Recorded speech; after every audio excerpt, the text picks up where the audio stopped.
Number 1, Joseph James DeAngelo, the Golden State Killer who spent decades evading justice while terrorizing the state of California. Joseph James DeAngelo was born on November 8, 1945, in Bath, New York, and grew up in a working-class family that eventually relocated to the Sacramento area of California during his teenage years. As a young man, DeAngelo appeared to be living a remarkably ordinary life, one that would never suggest the dark and violent path he would eventually take. He enlisted in the United States Navy following his graduation from high school, serving during the Vietnam War era, and upon his return to civilian life, he utilized the GI Bill to pursue a higher education. DeAngelo attended Sierra College and later transferred to California State University, Sacramento, where he earned a degree in criminal justice. His academic background in law enforcement seemed to pave the way for a respectable career in public service. He completed police academy training and eventually joined the Exeter Police Department in the San Joaquin Valley, where he worked as a uniformed officer from 1973 to 1976. He later moved to the Auburn Police Department in Placer County, serving there until 1979. During his time in law enforcement, DeAngelo learned the intricacies of police procedures, investigation techniques, and evidence collection, knowledge that would later serve him in the most sinister way imaginable. What the public and his fellow officers did not know was that during this very same period, DeAngelo was embarking on a horrific criminal enterprise that would span the state and paralyze entire communities with fear. The timeline of DeAngelo's known criminal activity began around June of 1976 in the Sacramento suburbs, where a series of home invasions and sexual assaults terrified residents. Law enforcement dubbed the unknown assailant the East Area Rapist, as he primarily targeted single women or couples living in middle-class neighborhoods on the eastern side of Sacramento County. The attacker exhibited a highly methodical approach, conducting extensive surveillance on his victims before striking. He would often stalk neighborhoods for weeks, learning the routines of the residents, identifying which homes had single women living alone, and locating vulnerable points of entry such as sliding glass doors or ground floor windows. His attacks almost always occurred at night, when the element of surprise was greatest. He would break into the homes while the victims slept, arming himself with items taken from the kitchen, such as large knives or blunt instruments. The level of psychological terror he inflicted was meticulously calculated. Victims reported that the attacker would often shine a flashlight into their faces, waking them from sleep to find a masked man standing over their bed holding a weapon. He bound his victims with shoelaces or twine he brought to the scene, a practice that became a terrifying signature of his attacks. In cases where a woman lived with a male partner, DeAngelo would separate the couple, binding the man and placing dishes or heavy objects on his back, threatening to kill everyone in the house if he heard the objects rattle. He would then take the woman to another room and sexually assault her. This psychological torture demonstrated an acute understanding of human fear and compliance. Over the course of approximately 2 years, the East Area Rapist committed more than 40 confirmed sexual assaults in the Sacramento area, leaving behind a trail of traumatized victims and a law enforcement task force that was growing increasingly frustrated by their inability to capture him. DeAngelo's ability to avoid capture during this phase was directly linked to his police training. He understood how crime scenes were processed, so he took precautions that frustrated investigators. He wore a mask, typically a ski mask or a loosely woven fabric that obscured his face while still allowing him to see. He wore shoes that were several sizes too large to throw off footprint analysis. He frequently called the victims before or after the attacks, using a voice that was barely a whisper or a high-pitched scream, taunting them and the police. These phone calls were traced to various locations but never led directly to him. He also demonstrated an almost supernatural ability to evade police patrols, seeming to know when officers were in the area and slipping away into the night. In 1978, the attacks in the Sacramento area abruptly stopped, but the terror simply migrated south. A nearly identical pattern of home invasions and sexual assaults began occurring in the San Francisco Bay Area, specifically in Contra Costa County, and later in Santa Barbara and Ventura counties. Law enforcement eventually connected these attacks to the East Area Rapist through victim statements, the specific methods of binding, the calling card of shoelaces, and behavioral analysis. Then, the escalation occurred. In October of 1979, the perpetrator crossed the ultimate line from sexual assault to murder. In Goleta, near Santa Barbara, a couple named Robert and Deborah Manning were attacked in their home. Robert Manning was shot and killed, and Deborah was brutally assaulted. This attack bore all the hallmarks of the East Area Rapist but introduced lethal violence that had not been present in the Sacramento attacks. Over the following months, additional murders occurred in the same region. A couple named Charlene and Lyman Smith were found murdered in their Ventura County home, bludgeoned to death. Another couple, Sherry Domingo and Gregory Sanchez, were murdered in Goleta in a remarkably similar fashion. In each case, the killer broke in at night, bound the victims, and used blunt force trauma or a firearm. The connection between the East Area Rapist and these murders was suspected but not definitively proven at the time. Then, in 1981, the violence appeared to reach its peak with a series of murders in Southern California, specifically in Orange County. A couple named Keith and Patrice Harrington were murdered in their home in Dana Point. Another woman, Manuela Withun, was murdered in her Irvine home. And finally, Janelle Cruz, an 18-year-old woman, was found murdered in her home in Irvine. By this point, investigators from multiple jurisdictions across California had begun to share information and realized they were dealing with a single, highly mobile, and extremely dangerous predator who had been operating for over half a decade. The various monikers assigned to the suspect in different regions, including the East Area Rapist, the original Night Stalker, and the Visalia Ransacker, an earlier series of burglaries and a shooting in the Central Valley city of Visalia linked to the same perpetrator, were eventually consolidated under the umbrella title of the Golden State Killer. The investigation into the Golden State Killer became one of the largest and most complex in California history. Task forces were formed, and thousands of tips were pursued, but every lead seemed to evaporate. The killer left behind very little physical evidence at the crime scenes, a testament to his awareness of forensic procedures. However, at a small number of the early attack scenes in Sacramento, the perpetrator had left behind biological evidence in the form of semen. This evidence was collected and preserved, although the technology of the late 1970s and early 1980s was insufficient to extract a DNA profile that could identify a specific individual. The evidence sat in cold storage for decades. Throughout the 1980s, 1990s, and 2000s, the case went cold. The victims grew older, and many feared the killer would never be brought to justice. The investigative leads were exhausted. DeAngelo, for his part, settled into a quiet life in the Sacramento suburb of Citrus Heights. He worked at a Save Mart distribution center, where he was known as a quiet and somewhat irritable employee who kept to himself. He was married and had children and grandchildren. He attended community events and appeared to be nothing more than an unremarkable elderly man. But behind the facade of normalcy, the darkness apparently persisted. Neighbors in later years reported hearing strange noises coming from his home, including what sounded like a man crying out or muttering to himself in a high-pitched voice, echoes of the taunting calls he had made decades earlier. The breakthrough in the case finally arrived in the 2010s, driven by a revolutionary advancement in genetic genealogy. Investigators with the Sacramento County District Attorney's Office, working in conjunction with the FBI, decided to utilize a new forensic technique. They took the decades-old DNA profile extracted from the crime scene semen and uploaded it to a public genealogy database called GEDmatch. This database contained the voluntarily submitted DNA profiles of individuals who were researching their family trees. The technique did not match the crime scene DNA directly to anyone in the database. Instead, it identified distant relatives, people who shared common ancestors with the perpetrator.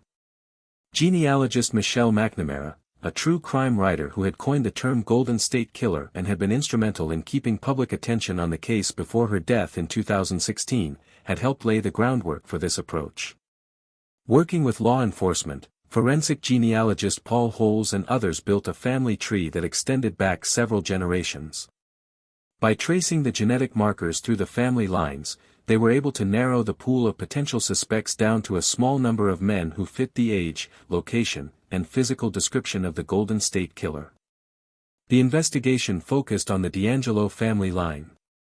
Through traditional police work, including surveillance and the collection of discarded DNA from Joseph James DeAngelo, such as a tissue he had used and left in a public trash can, investigators were able to obtain a direct DNA sample.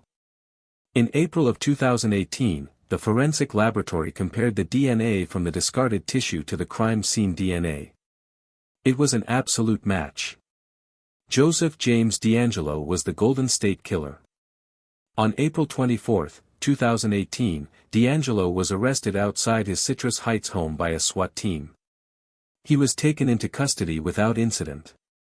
When officers entered his home, they discovered a cache of items that linked him to the crimes, including weapons, masks, and memorabilia that appeared to be trophies taken from the victims or the crime scenes, such as driver's licenses and photographs. The arrest sent shockwaves through the law enforcement community and the public.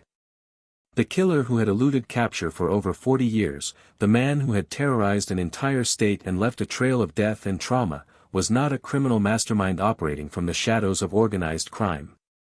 He was a former police officer, a grocery store worker, a neighbor, a grandfather. The legal proceedings against DeAngelo were complex, given the sheer volume of crimes and the multiple jurisdictions involved.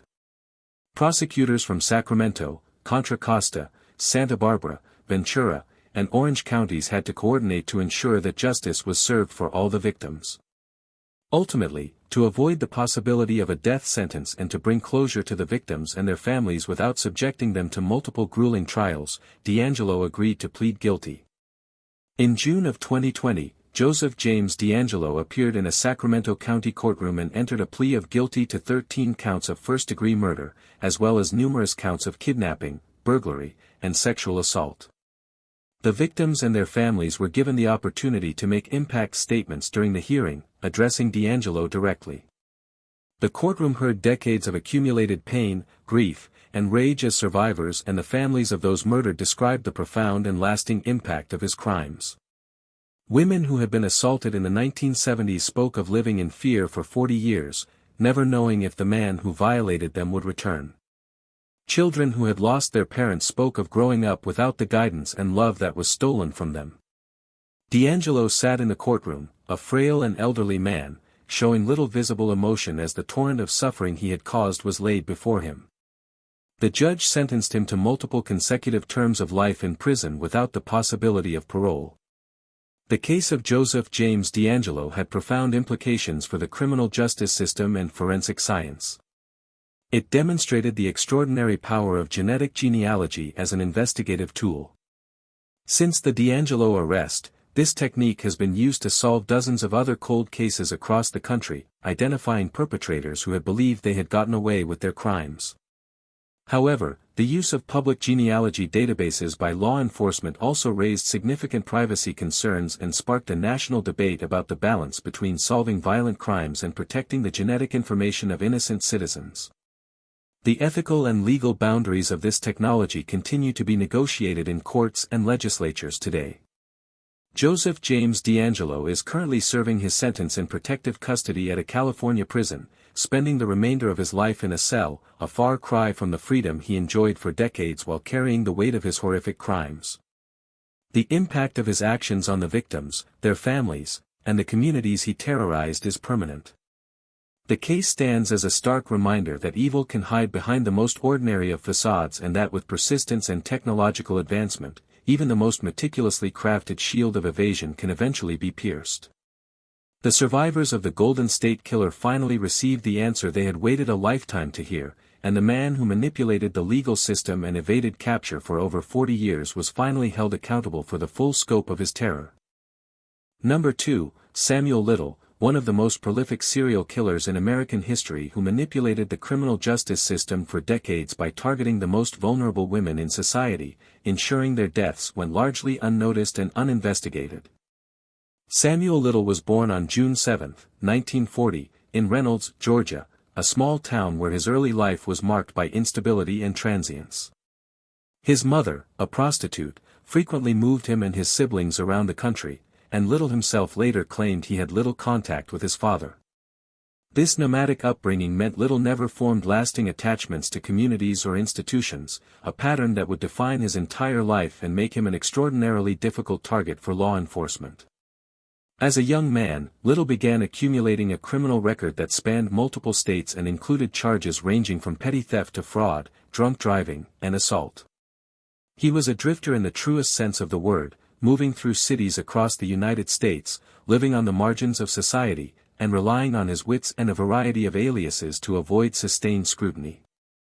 Physically, Little was a large and imposing man, standing approximately 6 feet 3 inches tall and weighing well over 200 pounds, which gave him a significant physical advantage over his victims. What made Samuel Little uniquely dangerous, however, was not just his size but his intelligence and his deep understanding of how the criminal justice system operated, particularly regarding which victims it prioritized and which it ignored.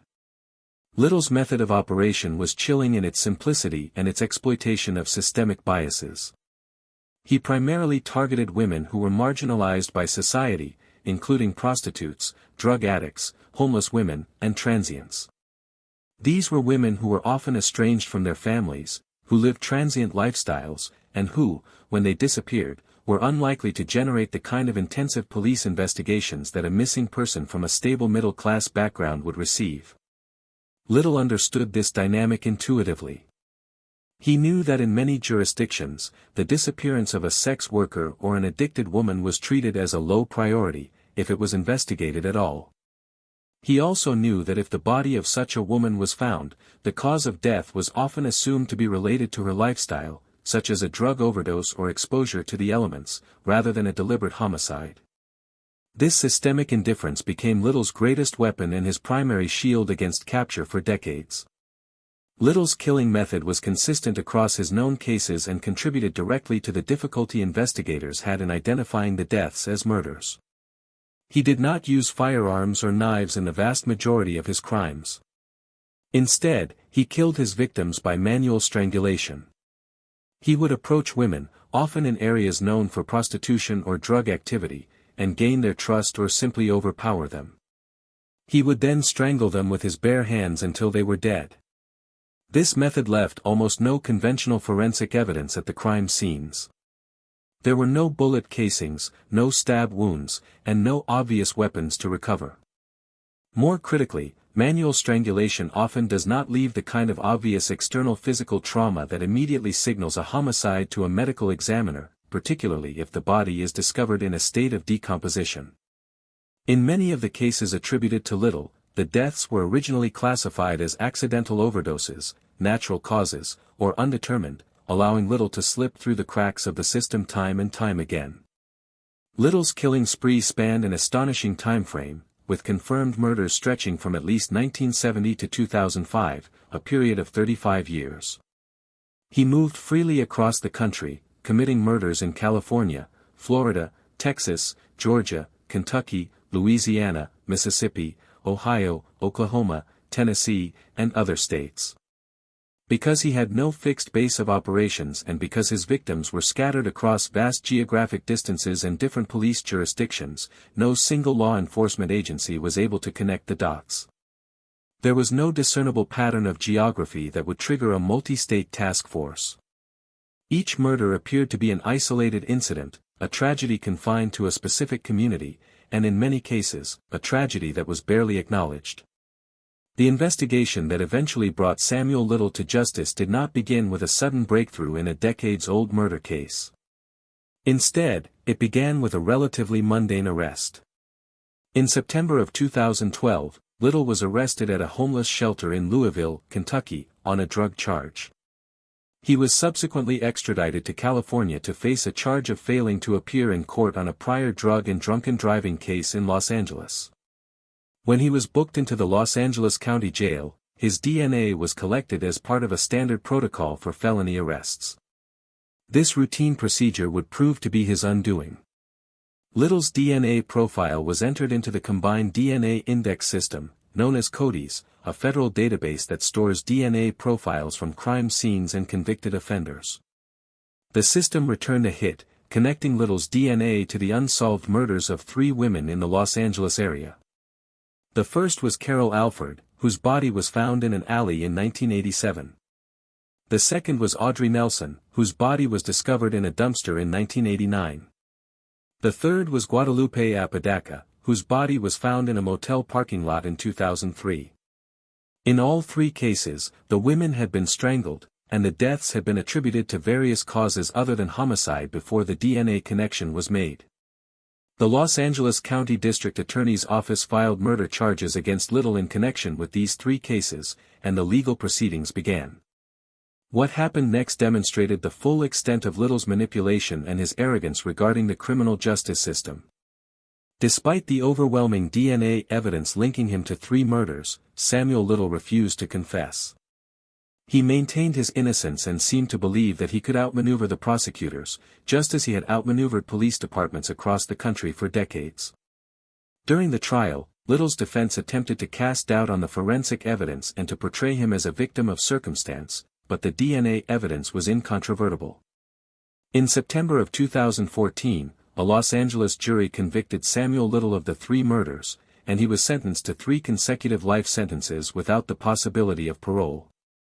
It appeared that justice had been served for at least 3 of his victims, but the full scope of Little's crimes was still unknown. It was after his conviction and sentencing that the case took an extraordinary turn. Texas Ranger James Holland, a highly experienced investigator who had been looking into cold cases in his state, traveled to California to interview Little in prison. Holland suspected that Little was connected to additional unsolved murders in Texas and other states. What followed was a remarkable exercise in criminal interrogation and psychological manipulation, this time directed by law enforcement against the manipulator himself. Over the course of multiple interviews spanning months, Holland built a rapport with Little. He did not confront him aggressively.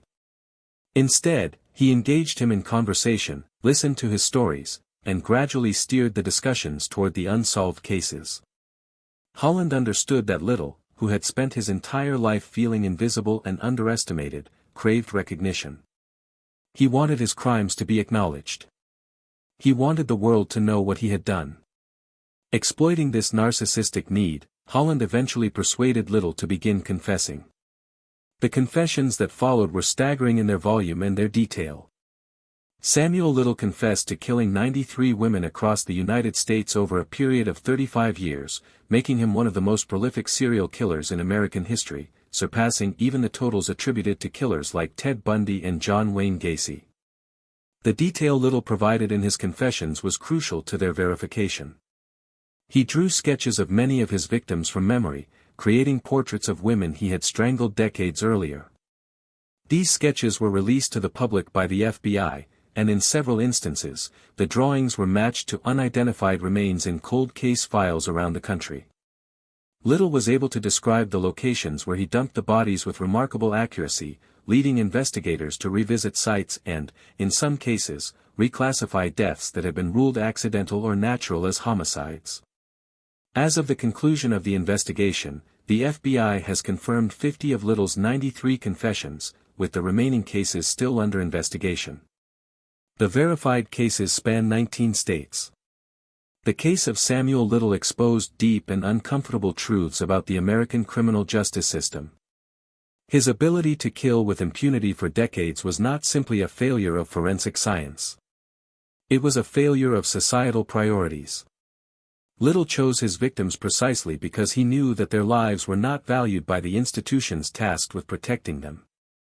He knew that the disappearance of a young prostitute in Memphis or a homeless drug addict in Miami would not trigger the same level of response as the disappearance of a college student or a suburban housewife.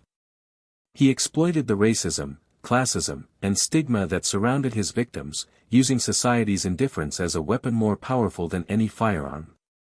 The systemic issues highlighted by the Little case have prompted significance within law enforcement agencies.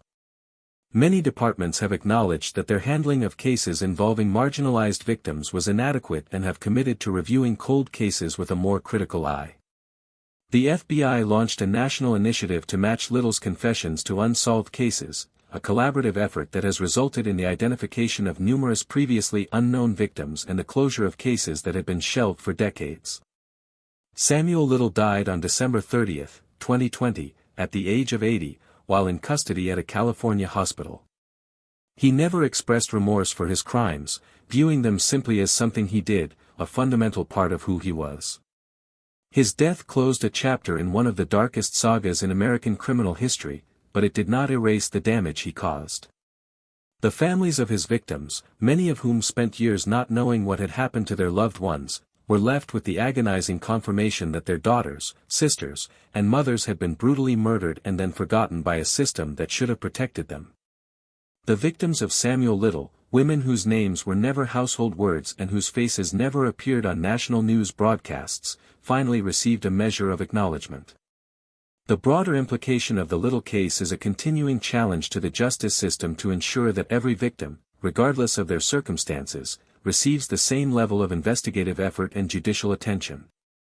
The manipulation of the system by Samuel Little was not a sophisticated evasion of modern forensic techniques.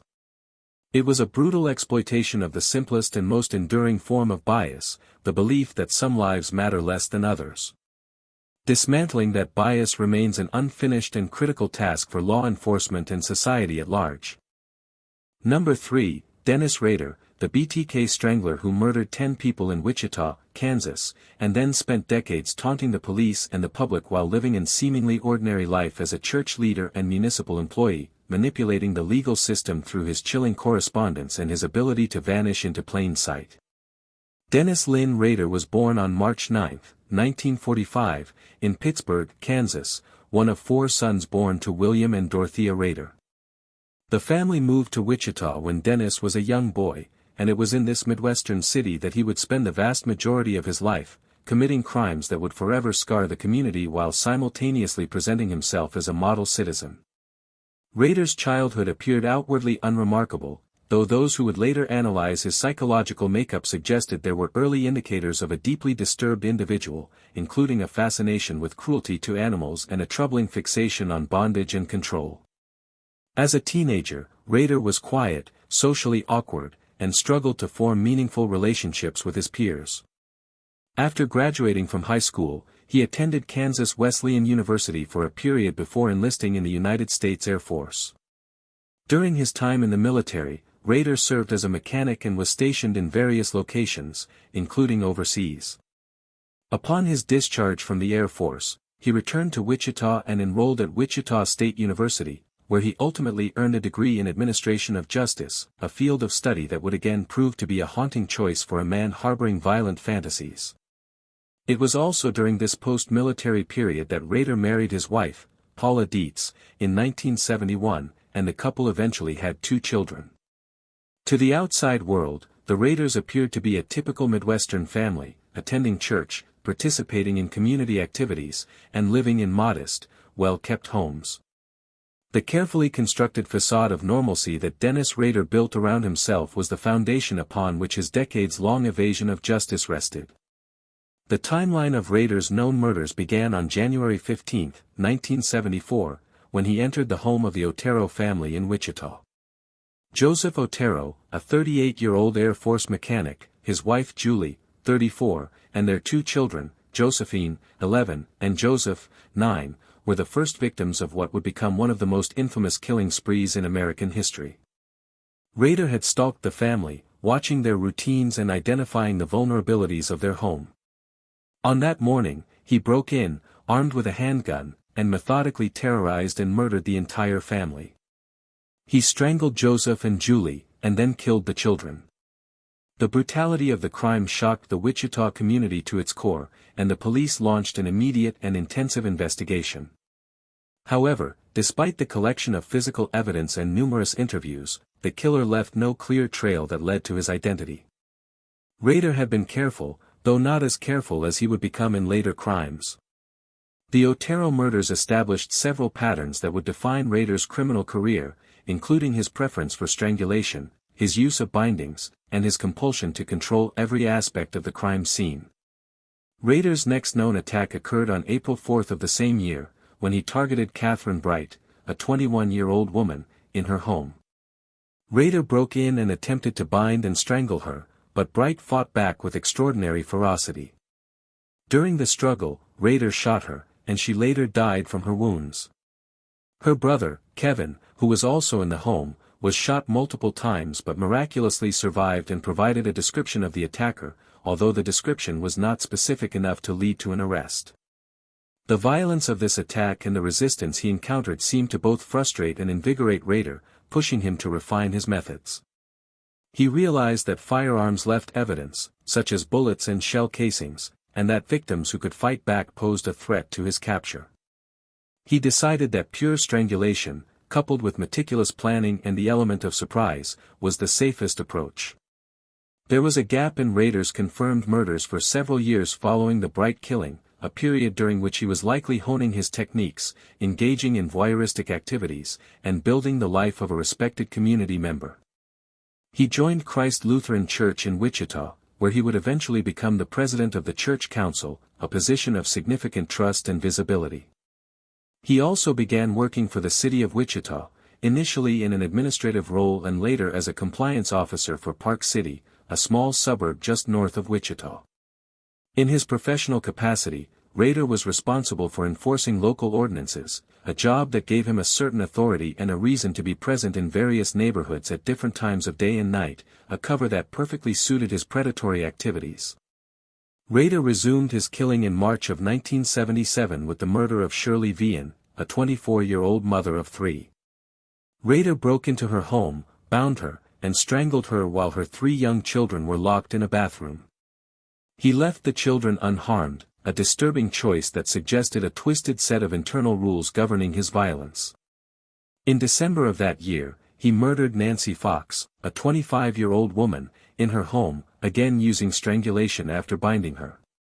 It was following the murder of Nancy Fox that Dennis Rader initiated the communication strategy that would both define his criminal persona and nearly lead to his capture decades before he was actually apprehended. In early 1978, a reporter for the Wichita Eagle-Beacon received a phone call from a man who identified himself as BTK, standing for bind, torture, kill. The caller directed the reporter to a location where a letter had been left, a letter that contained details of the Fox murder that only the killer could have known. The letter also included a poem titled "Oh Death to Nancy," a chilling display of Rader's narcissism and his desire for public recognition. Over the following months and years, Rader sent additional letters to the media and to the police, detailing his crimes, expressing his fantasies, and taunting the authorities for their inability to catch him. These communications demonstrated a profound understanding of the media's role in amplifying his notoriety and a cynical awareness of the limitations of police investigative power in the pre-digital age. The BTK communications created a climate of terror in Wichita. The city was gripped by fear, knowing that a methodical and sadistic killer was among them and was actively engaging with the public through the media. Rader's letters were carefully crafted to project an image of an omnipotent and unstoppable force. He used codes, puzzles, and specific phrases to communicate, demonstrating a level of planning and intellectual engagement that both fascinated and horrified the investigators assigned to the case. The investigation into the BTK killings was led by the Wichita Police Department, with assistance from the FBI and other agencies. A task force was formed, and hundreds of suspects were investigated and eliminated. However, Rader's ability to compartmentalize his life was extraordinary. The manhunt focused on individuals with criminal backgrounds, psychological profiles consistent with sadistic behavior, and connections to the victims. Dennis Rader did not fit any of these profiles in the eyes of the investigators. He had no criminal record, no history of violence, and no obvious connection to the victims. He was a church leader, a city employee, a husband, and a father. He was, in the language of criminal profiling, hiding in plain sight, and the concept of a serial killer maintaining such a flawless facade of normalcy over an extended period was not yet fully understood by the law enforcement community. Rader committed his final known murder in 1986, strangling Vicki Wegerle, a 28-year-old mother, in her home. Following this murder, BTK went silent. For nearly 14 years, there were no communications and no confirmed murders linked to the killer. The case went cold, and many in Wichita believed that BTK was either dead, incarcerated for other crimes, or simply unable to kill anymore due to age or changing circumstances. The silence of BTK became part of the legend, a mystery that seemed destined to remain unsolved. What the public and the police did not know was that Dennis Rader was still living in the Wichita area, still working for the city of Park City, and still attending church. He had simply stopped killing, though the fantasies that drove his violence never subsided. The compulsion to communicate, however, eventually resurfaced with devastating consequences for Rader himself. In early 2004, after nearly 14 years of silence, BTK re-emerged. Rader sent a letter to the Wichita Eagle, enclosing a photocopy of the driver's license of Vicki Wegerle, his 1986 victim, along with photographs of her body taken at the crime scene. These were photographs that only the killer could have possessed, as they had never been released to the public. The communication sent a shockwave through Wichita and reinvigorated the investigation. The Wichita Police Department formed a new task force, led by Lieutenant Ken Landwehr, a seasoned detective who had been involved in the original BTK investigation. Landwehr understood that the resurgence of communications presented both a challenge and an opportunity. Rader's need to communicate was his greatest weakness. Over the following months, Rader sent additional letters, packages, and even a computer disk to the media and the police. It was the computer disk that proved to be his fatal mistake. In one of his communications, Rader asked the police if a floppy disk could be traced back to a specific computer. The police, through a carefully crafted response in a newspaper advertisement, told him that it could not. Believing he was safe, Rader sent a floppy disk to a television station. Forensic analysis of the disk immediately revealed metadata that identified the document had been created on a computer registered to Christ Lutheran Church. Furthermore, the metadata included the name Dennis. The trail was now unmistakable. Investigators quickly zeroed in on Dennis Rader, the president of the church council. Surveillance was established, and his background was meticulously examined. To obtain a definitive DNA match, police obtained a DNA sample from Rader without his knowledge by collecting tissue from a pap smear his daughter had submitted to a medical facility and by collecting a DNA sample from a pencil Rader had used at work. The DNA from the crime scenes was compared to the familial DNA, and the results confirmed that Dennis Rader was BTK. On February 25, 2005, Dennis Rader was pulled over in his truck near his home in Park City and arrested by armed officers. He reportedly asked the officers what took them so long, a statement that encapsulated his arrogance and his belief in his own intellectual superiority. The trial of Dennis Rader was a spectacle that captivated the nation. Rader ultimately pled guilty to 10 counts of first-degree murder, and the court proceedings focused on the detailed confessions he provided to the judge. In these confessions, Rader spoke about his crimes in a calm, detached, and almost clinical manner, describing the murders as projects and referring to his victims as objects. He detailed the planning, the surveillance, the execution, and the aftermath of each killing with a chilling lack of emotion. He spoke of a factor X, a term he used to describe the internal force that compelled him to kill, attempting to frame his actions as the result of an uncontrollable entity rather than personal choice. The judge sentenced Rader to 10 consecutive life sentences with a minimum of 75 years before the possibility of parole, effectively ensuring he would die in prison. The case of Dennis Rader exposed the limitations of traditional criminal profiling and the dangers of assuming that serial killers fit a specific mold. Rader manipulated the legal system not by hiring skilled attorneys or exploiting legal loopholes, but by creating a persona that was so far removed from the profile of a serial killer that he was never seriously considered as a suspect for 30 years. He used the media to amplify his terror and to communicate on his own terms, controlling the narrative and staying one step ahead of the police. The broader implications of the BTK case include a greater awareness among law enforcement of the concept of the organized killer who blends into society, as well as the critical importance of digital forensics in modern investigations.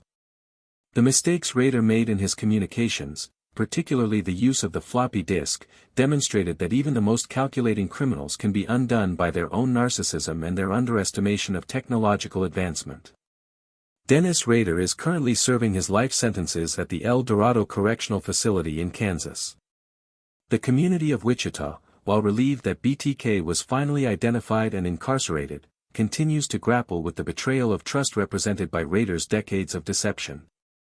The families of his victims, who lived through years of uncertainty and then had to endure the graphic details of their loved ones' final moments during the legal proceedings, carry the permanent scars of his cruelty. The case serves as a powerful reminder that evil does not always announce itself with obvious signs and that the most dangerous predators are often the ones who have mastered the art of appearing completely ordinary. Number 4, Lonnie David Franklin Jr., the grim sleeper serial killer who murdered at least 10 women in South Los Angeles over a period of more than 2 decades, exploiting the societal indifference toward marginalized communities and a strained relationship between the police and minority neighborhoods to manipulate the system and avoid capture while living a quiet life just blocks from where he dumped his victims.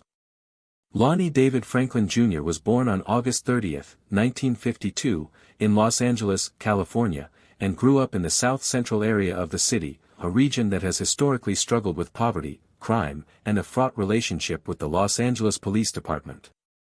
Franklin's early life did not immediately suggest the trajectory of a serial killer. He served in the United States Army during the early 1970s, and after his discharge, he returned to Los Angeles and found employment as a mechanic and a sanitation worker for the city. He married, had children, and settled into a modest home in South Los Angeles, a residence he would occupy for decades. To his neighbors and his family, Franklin was a quiet, somewhat aloof man who kept to himself but did not draw significant attention. He was known to work on cars in his driveway and occasionally play the saxophone. However, beneath this unremarkable exterior, Franklin harbored a deep-seated violence toward women, particularly black women, and he possessed an acute understanding of the structural vulnerabilities that would allow him to hunt with near impunity in his own community.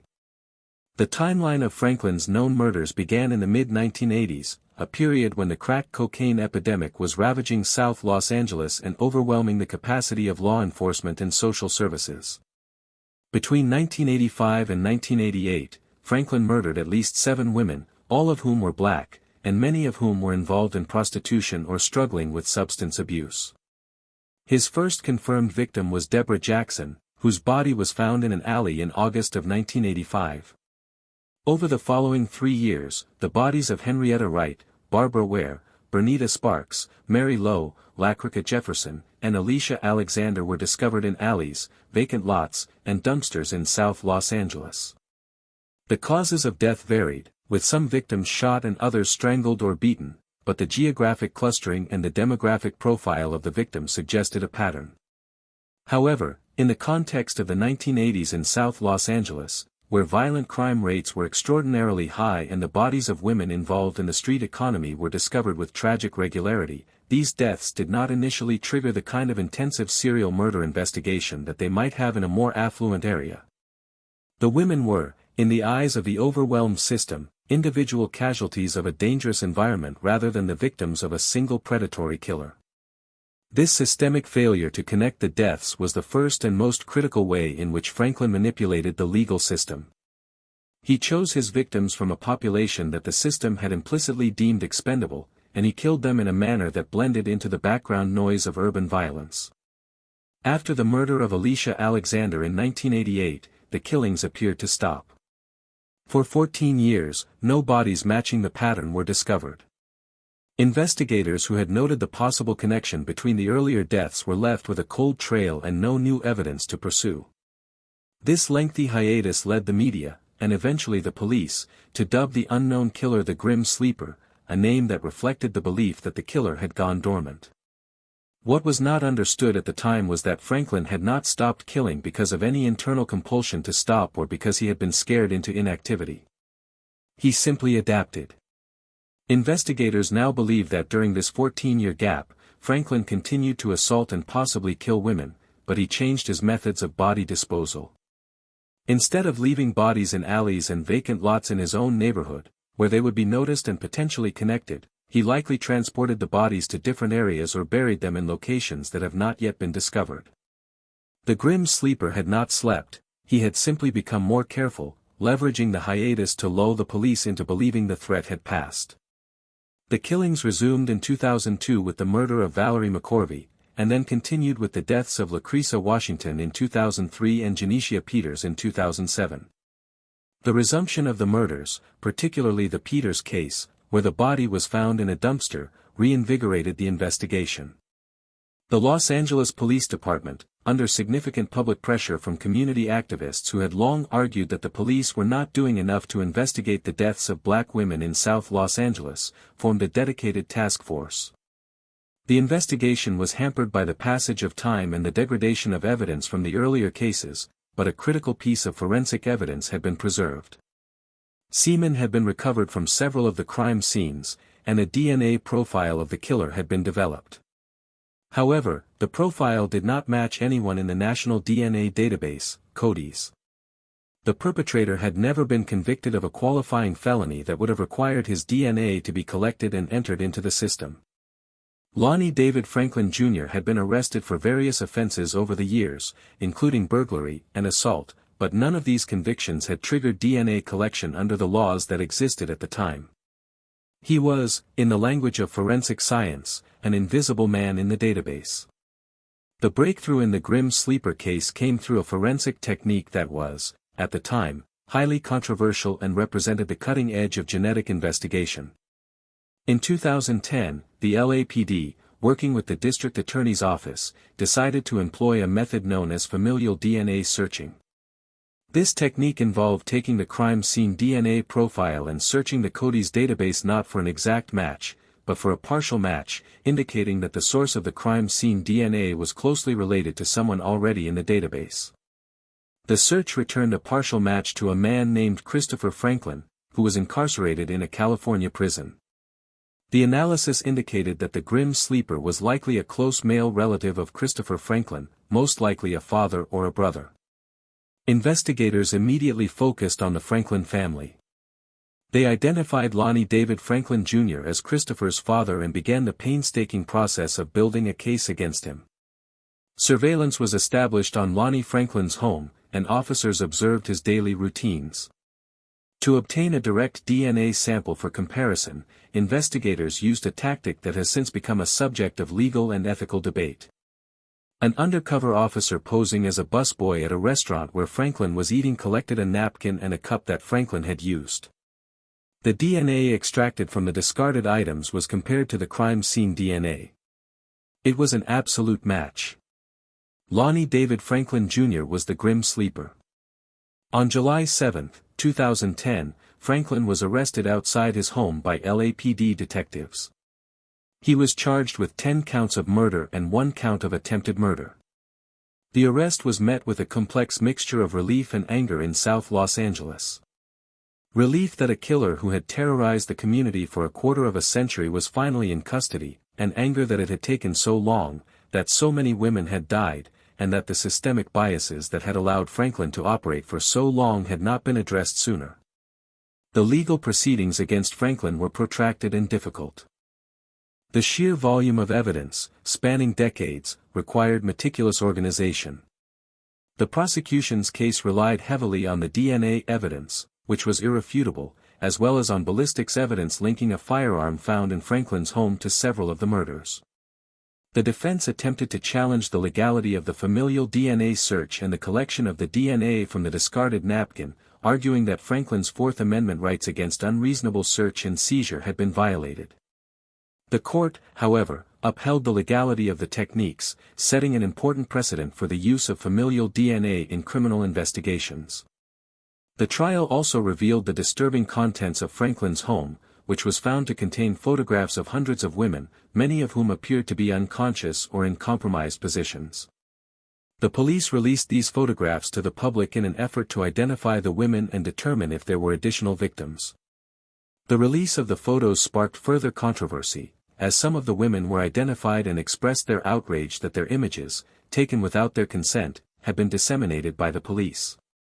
In May of 2016, after a trial that lasted several weeks, Lonnie David Franklin Jr. was found guilty of 10 counts of first-degree murder and 1 count of attempted murder. The jury recommended the death penalty, and the judge formally sentenced him to death. The case of the Grim Sleeper had profound and lasting implications for the criminal justice system, particularly regarding the intersection of race, class, and law enforcement priorities. The fact that Franklin was able to murder at least 10 women over more than 2 decades in a single geographic area was not simply a failure of forensic science. It was a failure of investigative will. The community in South Los Angeles had been sounding the alarm about the disappearances and deaths of women in their neighborhoods for years, but their concerns were largely dismissed by a police department that had a long history of mistrust with the black community, a history that included the Rodney King beating and the riots of 1992. The Grim Sleeper case became a focal point for activists who argued that the lives of black women were treated as less valuable by the institutions sworn to protect them. The term missing white woman syndrome was frequently invoked in media discussions of the case, highlighting the disparity in media coverage and law enforcement resources allocated to missing and murdered women of color compared to white women. The familial DNA technique that ultimately identified Franklin was a direct response to the failure of traditional methods, and its successful use in this case paved the way for its application in other complex investigations, while simultaneously intensifying the debate over privacy rights and the scope of government DNA databases. Lonnie David Franklin Jr. died on March 28, 2020, while on death row at San Quentin State Prison. The cause of death was reported as natural causes, although the specific details were not immediately released. He never confessed to the murders, and he never expressed remorse. The families of his victims, who had waited decades for justice, were denied the opportunity to hear him acknowledge the pain he caused. The aftermath of the Franklin case continues to resonate in Los Angeles and beyond. The photographs found in his home remain a haunting mystery, with investigators believing that the true number of his victims may never be known. The case forced a painful reckoning within the LAPD, leading to revised protocols for handling missing persons cases in marginalized communities and a greater emphasis on community-based policing strategies. The manipulation of the legal system by Lonnie Franklin was not an active and dynamic evasion, like that of a defendant hiring clever lawyers. It was a passive and opportunistic exploitation of a system that was already predisposed to overlook his victims. He understood the rules of the game, and he chose to play in a neighborhood where the referees were not watching. The legacy of the Grim Sleeper is a stark and ongoing challenge to the criminal justice system to ensure that every victim, regardless of their race, their economic status, or their lifestyle, receives the full measure of investigative effort and legal protection that they deserve. The decades-long silence of the system in the face of Franklin's killings remains one of the most damning indictments of structural bias in modern American law enforcement. Number 5, Robert Lee Yates, a decorated United States Army helicopter pilot and devoted family man who murdered at least 13 women in the Spokane, Washington area and beyond, manipulating the legal system for years by exploiting his military background to project an aura of respectability while targeting vulnerable women on the margins of society whose disappearances he correctly calculated would not generate immediate alarm.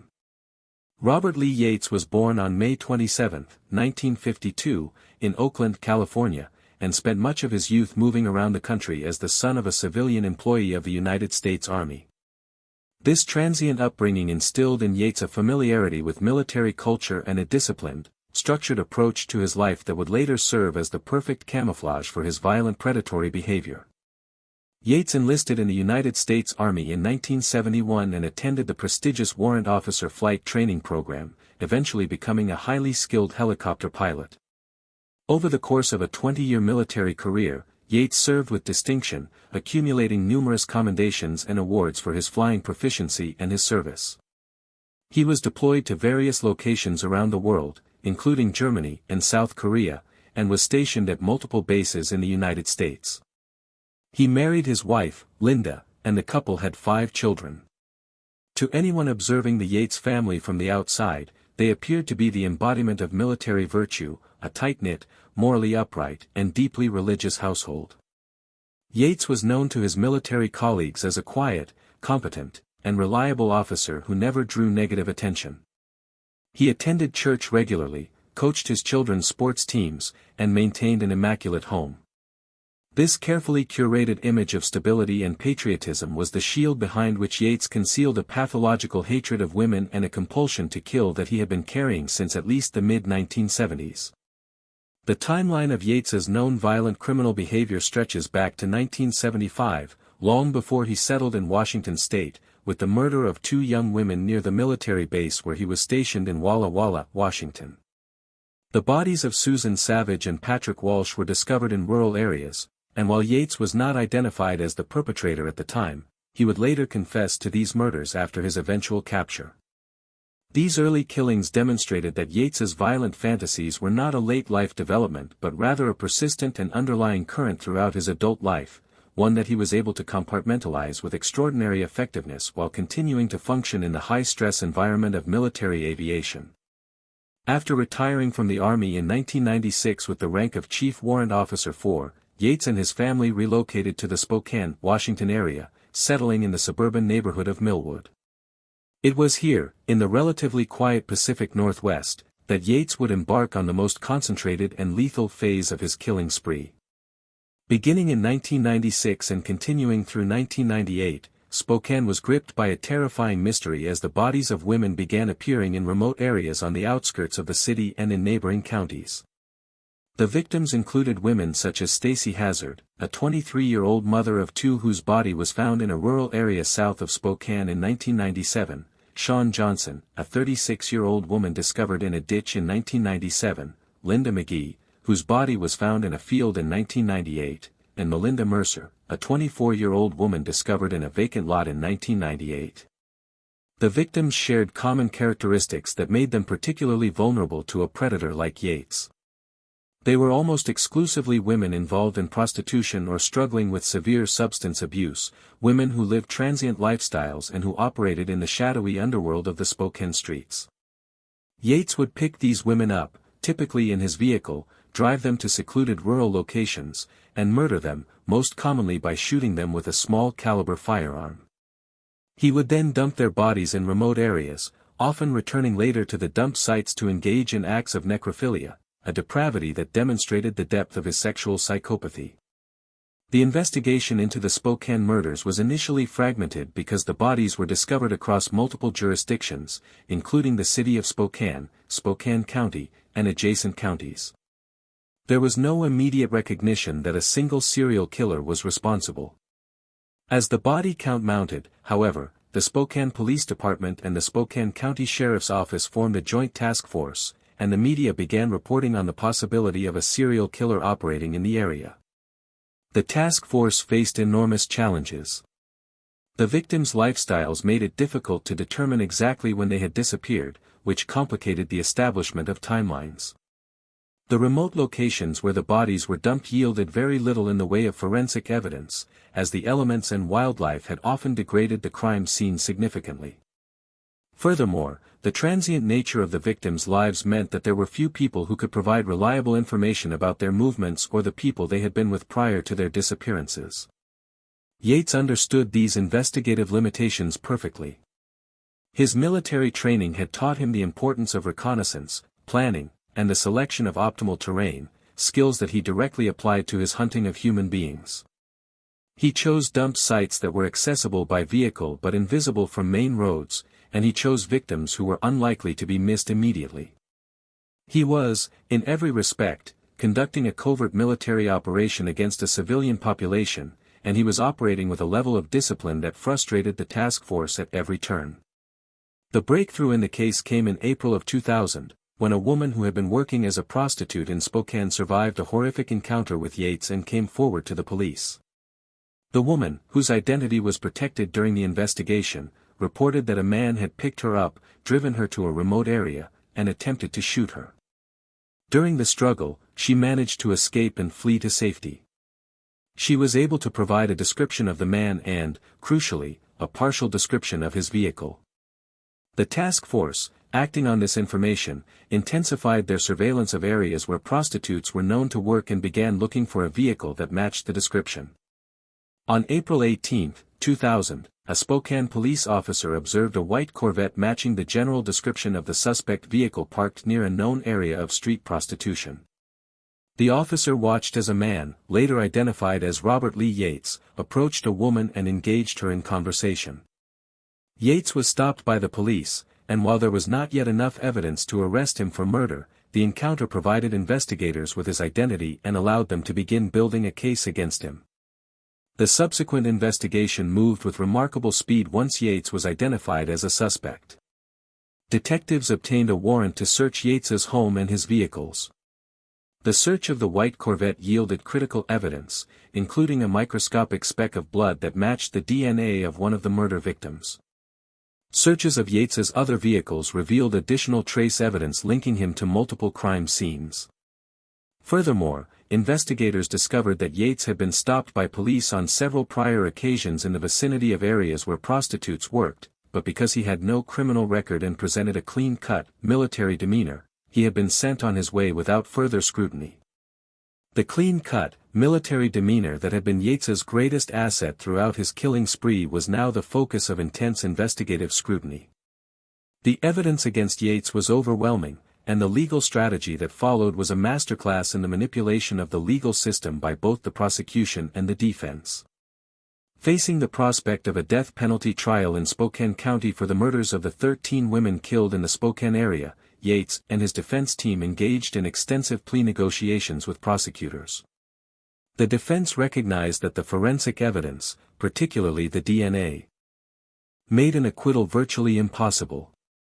However, they also recognized that Yates held the key to closing a significant number of unsolved cases in other jurisdictions, specifically in the Walla Walla area, where the murders of Susan Savage and Patrick Walsh from 1975 remained unsolved, and in Skagit County, where the murders of 2 additional women had occurred in the late 1980s.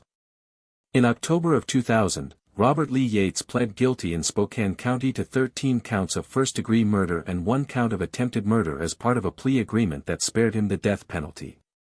In exchange for his guilty plea and his agreement to cooperate with investigators in other jurisdictions, Yates was sentenced to 408 years in prison.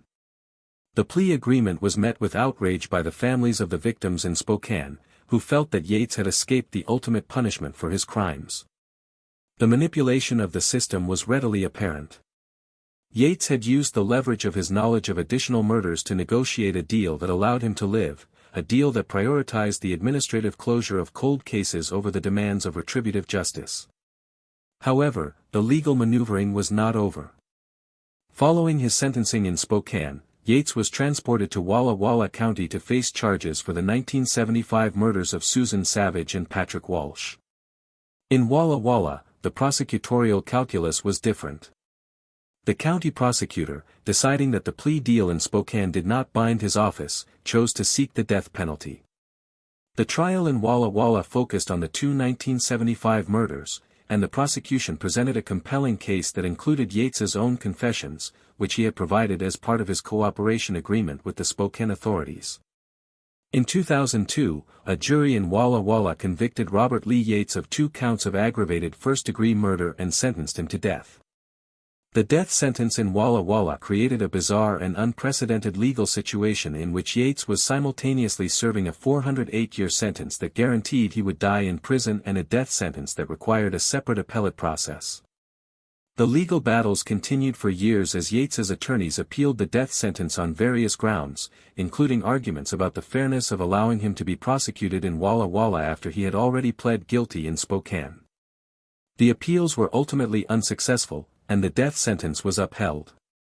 However, Yates never faced execution. In 2021, the governor of Washington, Jay Inslee, issued a reprieve for all individuals on death row in the state, commuting their sentences to life in prison without the possibility of parole. The reprieve meant that Robert Lee Yates, who had manipulated the legal system through plea negotiations, jurisdictional boundaries, and the strategic withholding of information, would spend the rest of his natural life in a prison cell, an outcome that fell short of the death penalty sought by some but which guaranteed he would never harm another person. Robert Lee Yates is currently incarcerated at the Washington State Penitentiary in Walla Walla, serving his life sentences. The case of Robert Lee Yates exposed the devastating effectiveness of the respectable facade as a tool of evasion for serial predators. Yates's military career, his family life, and his community standing created a presumption of innocence that was so strong it repelled suspicion for years, even as the bodies piled up around him. The case also highlighted the jurisdictional complexities that can hinder multi-county serial murder investigations and the difficult ethical calculations prosecutors face when negotiating with killers who hold information about unsolved crimes. The families of Yates's victims in Spokane were forced to accept a plea deal that felt like a betrayal, while the families in Walla Walla went through the trauma of a trial and a death sentence that was ultimately commuted. The broader implication of the Yates case is a continuing challenge to law enforcement to look beyond the surface of a suspect's presentation and to recognize that the most dangerous individuals are often those who have the most to lose and the skills to ensure they never appear on the radar of suspicion. The manipulation of the system by Yates was not a flaw in the legal process itself but rather a failure of imagination on the part of those who could not conceive that a decorated military officer and a devoted family man could also be a remorseless serial killer. The Spokane community, particularly the vulnerable women who live and work on the streets, was left to grapple with the terrifying knowledge that the man hunting them had been hiding in plain sight, shielded by the very virtues that society most values. Number 6, Israel Keyes, one of the most methodical and terrifying serial killers in American history who manipulated the legal system not by avoiding arrest but by carefully constructing a criminal enterprise so devoid of pattern, so geographically vast, and so meticulously planned that the system itself was structurally incapable of connecting his crimes until he chose to be caught. Israel Keyes was born on January 7, 1978, in Richmond, Utah, and grew up in a deeply religious and socially isolated Mormon community in the Pacific Northwest, specifically in a remote area near Colville, Washington. His childhood was characterized by extreme isolation from mainstream society. Keyes was homeschooled and raised in a household that strictly adhered to a fundamentalist interpretation of Mormonism, one that viewed the outside world with deep suspicion and hostility. This environment, devoid of television, popular culture, and interaction with peers outside the immediate community, shaped Keyes into an intensely private and psychologically compartmentalized individual. From a young age, Keyes exhibited disturbing behaviors that went unaddressed in the isolated environment, including a fascination with violence and a profound lack of empathy. As a teenager, he began to break away from the rigid constraints of his family's beliefs, but the psychological framework of secrecy, self-reliance, and distrust of authority had been permanently embedded. Keyes enlisted in the United States Army in 2001, serving as a mechanic and eventually being stationed at Fort Lewis in Washington state and later at Fort Bragg in North Carolina. His military service further honed the skills of discipline, planning, and logistical execution that would define his criminal methodology. After his discharge from the Army, Keyes moved to Anchorage, Alaska, where he started a small handyman and construction business. He lived with a girlfriend, whom he would later have a daughter with, and to the outside world, he appeared to be a quiet, reliable, and hard-working man who was simply trying to build a life in the rugged frontier state. The reality beneath this surface was a meticulously constructed double life of unparalleled criminal sophistication. The criminal methodology of Israel Keyes was so far outside the established parameters of serial killer profiling that it essentially rendered traditional investigative techniques obsolete. Unlike almost every other known serial killer, Keyes did not have a geographic comfort zone. He did not hunt in his own neighborhood, his own city, or even his own state. He did not target a specific demographic of victim, such as prostitutes or runaways, and he did not use a consistent method of killing. Keyes viewed his murders as military operations, and he planned them with a level of logistical precision that was breathtaking in its scope. He would fly from Alaska to a random city in the contiguous United States, often choosing his destination based on the availability of cheap flights or the location of a rental car outlet. He would rent a vehicle using his own identification, a bold move that he correctly calculated would not trigger suspicion because there was nothing in his background to connect him to any crime. He would then drive hundreds, sometimes thousands, of miles from the airport to a completely unrelated city or town. Before leaving Alaska, Keyes would bury caches of weapons, supplies, and materials needed to dispose of a body, such as plastic sheeting and cleaning agents, in remote locations across the United States. These burial kits were placed years in advance of any specific crime, demonstrating a patience and foresight that is virtually unprecedented in criminal history.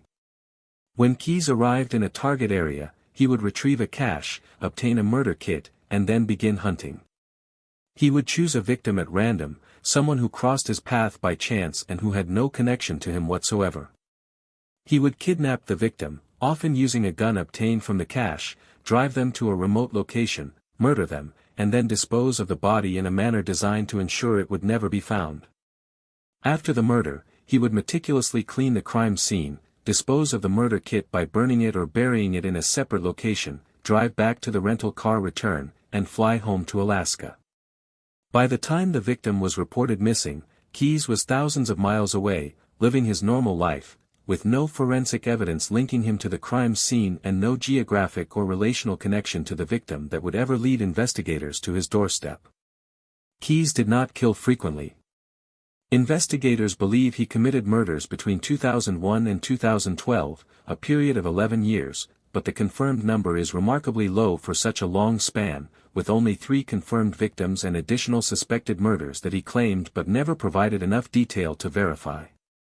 The low frequency was a deliberate choice, as Keyes understood that each murder carried a risk of detection, and he was committed to minimizing that risk above all else. The confirmed victims include the Currier family, Lorraine and William, who were murdered in their home in Essex, Vermont, in June of 2011. Keyes had flown to Chicago, rented a car, driven to Vermont, and randomly selected the Keyes home for a home invasion. He bound and murdered the couple, set fire to the house to destroy evidence, and fled.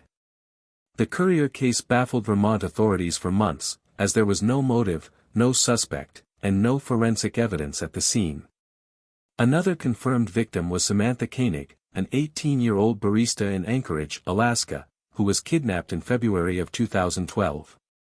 Keyes's approach to the Koenig murder demonstrated both his methodical planning and his ultimate vulnerability. He kidnapped Koenig from the coffee stand where she worked, using a stun gun and a handgun. He sexually assaulted her, murdered her, and then hid her body in a shed outside his home before leaving on a pre-planned cruise with his family. When he returned, he disposed of her body in a frozen lake north of Anchorage. The manipulation of the legal system by Israel Keyes reached its most sophisticated level in the aftermath of the Koenig kidnapping. Keyes stole Koenig's cell phone and used it to send text messages to her boyfriend and her employer, making it appear that she was still alive and had simply left town voluntarily. He demanded a ransom, using the phone to route the communication through various servers to disguise its origin, and even provided instructions for dropping off the ransom money. The ransom drop was a ruse designed to create the appearance of a financially motivated kidnapping rather than a sexually motivated murder, further misdirecting the investigation. Keyes then used Koenig's debit card at various locations in Alaska and the southwestern United States, including an ATM in Arizona where a security camera captured an image of a man wearing a mask and using the card. It was this ATM image, widely distributed in the media, that eventually led to Keyes's identification. An individual who recognized Keyes from the Anchorage area contacted the police, and investigators were able to place him at the scene of the ATM withdrawal and connect him to Koenig's abduction. On March 13, 2012, Israel Keyes was arrested by the FBI and local police in Lufkin, Texas, where he had driven after using Koenig's debit card in Arizona. He was in possession of the debit card and other items linked to the crime. The arrest of Israel Keyes marked the beginning of one of the most extraordinary and frustrating interactions between a serial killer and the criminal justice system. From the moment of his arrest, Keyes made it abundantly clear that he would not cooperate with investigators in any conventional sense. He did not confess to the Koenig murder immediately, and he refused to discuss any other crimes. He was arrogant, intelligent, and deeply committed to controlling the narrative of his capture. He understood that the prosecution's case for the Koenig murder, while strong, was not airtight, and he used this leverage to engage in a protracted psychological battle with his interrogators. Keyes demanded specific concessions in exchange for information, including control over the timing and manner of the release of information to the public and a guarantee that he would not face the death penalty in Alaska, a state that does not have a death penalty but where federal charges could potentially carry it. Over the course of several months of interrogations, conducted by FBI Special Agent Jolene Godin and Anchorage Police Detective Jeffrey Bell, Keyes slowly began to reveal the true scope of his criminal activity. What he revealed was staggering. Keyes confessed to the murders of the Keyes in Vermont and to numerous other murders across the United States, claiming a victim count in the dozens, though he deliberately provided vague and contradictory information about many of them, making it impossible for investigators to verify his claims. He described the cash system in detail, leading investigators to several burial sites where weapons and supplies were recovered. He described his selection process, his travel methods, and his disposal techniques with a cold and clinical precision that shocked even experienced investigators. Keyes derived clear psychological satisfaction from demonstrating to law enforcement how completely he had outsmarted them for over a decade. He taunted the investigators with the knowledge that there were bodies buried in locations they would never find and that there were murders they would never connect to him. He manipulated the legal system by providing just enough information to demonstrate his credibility but not enough to close all the cases he was involved in. He treated the investigation as a game, one in which he held all the cards and in which the rules were entirely of his own making. The legal proceedings against Keyes were cut short in a manner that was entirely consistent with his desire for ultimate control. On December 2, 2012, while being held in an Anchorage jail cell awaiting trial for the murder of Samantha Koenig, Israel Keyes died by suicide. He had meticulously fashioned a razor blade from a disposable shaving utensil and slit his own wrists. He left behind a suicide note that was characteristically manipulative, containing no apology and no useful information about unsolved crimes. His death denied the justice system the opportunity to try him, to sentence him, and, most importantly, to extract the full extent of his confessions. The case of Israel Keyes sent a shockwave through the law enforcement and criminal profiling communities because it fundamentally challenged the established understanding of serial killer behavior. Every assumption about geographic profiling, victim selection, and criminal motive was upended by Keyes's methodology. He proved that a serial killer could operate effectively without a comfort zone, without a victim type, and without a discernible pattern. The system had not failed to catch Israel Keyes because of a lack of effort or a failure of forensic science. The system failed to catch him because the system was designed to catch a different kind of killer. Keyes had identified the structural weaknesses of the American criminal justice system, specifically the jurisdictional fragmentation that prevents information sharing between states and the reliance on behavioral patterns to identify suspects, and he had exploited those weaknesses with surgical precision. The broader implications of the Keyes case are still being processed by law enforcement agencies today. The realization that there may be other killers operating with similar methodology, killers who have buried caches across the country and who are hunting randomly in jurisdictions thousands of miles from their homes, is a deeply unsettling prospect. The FBI released an unprecedented amount of information about Keyes's methods and his claims in the aftermath of his death, hoping that the public might be able to provide information that could close some of the many gaps in his confessions. To date, the true number of Israel Keyes's victims remains unknown, and many of the murders he claimed to have committed have not been verified. His legacy is a terrifying demonstration of the limits of the criminal justice system when confronted with an adversary who understands those limits better than the system itself. Israel Keyes manipulated the legal system not by finding loopholes in the law but by operating in the vast, uncharted spaces between jurisdictions, between assumptions, and between the known patterns of human behavior. He was, in the purest and most terrifying sense, a killer who was designed to be invisible, and his suicide ensured that the full extent of his invisibility would never be brought to light.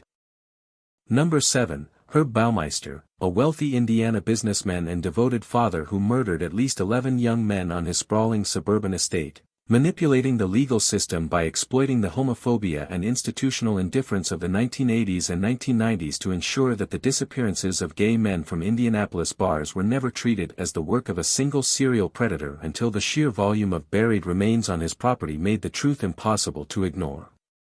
Herbert Richard Baumeister was born on April 7, 1947, in Dayton, Ohio, and grew up in a middle-class suburb where he exhibited early and troubling signs of psychological disturbance that were either unrecognized or willfully ignored by his family.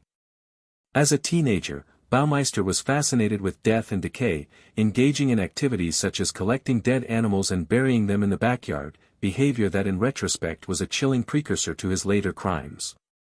He was also known to have exhibited a lack of social ease and a tendency toward isolation, though he was intelligent enough to function academically. Baumeister attended several colleges but never completed a degree, ultimately dropping out and entering the business world. He married his wife, Juliana, in 1971, and the couple had 3 children. In the early 1980s, Baumeister, leveraging a combination of ambition and considerable personal charm, founded a chain of thrift stores called the Save-A-Lot, which he built into a highly profitable business across the Indianapolis metropolitan area. The financial success of the stores allowed Baumeister to purchase a large and impressive home in the affluent suburb of Westfield, Indiana, situated on a heavily wooded 18-acre estate that provided a degree of privacy and seclusion that would prove critical to his criminal activities.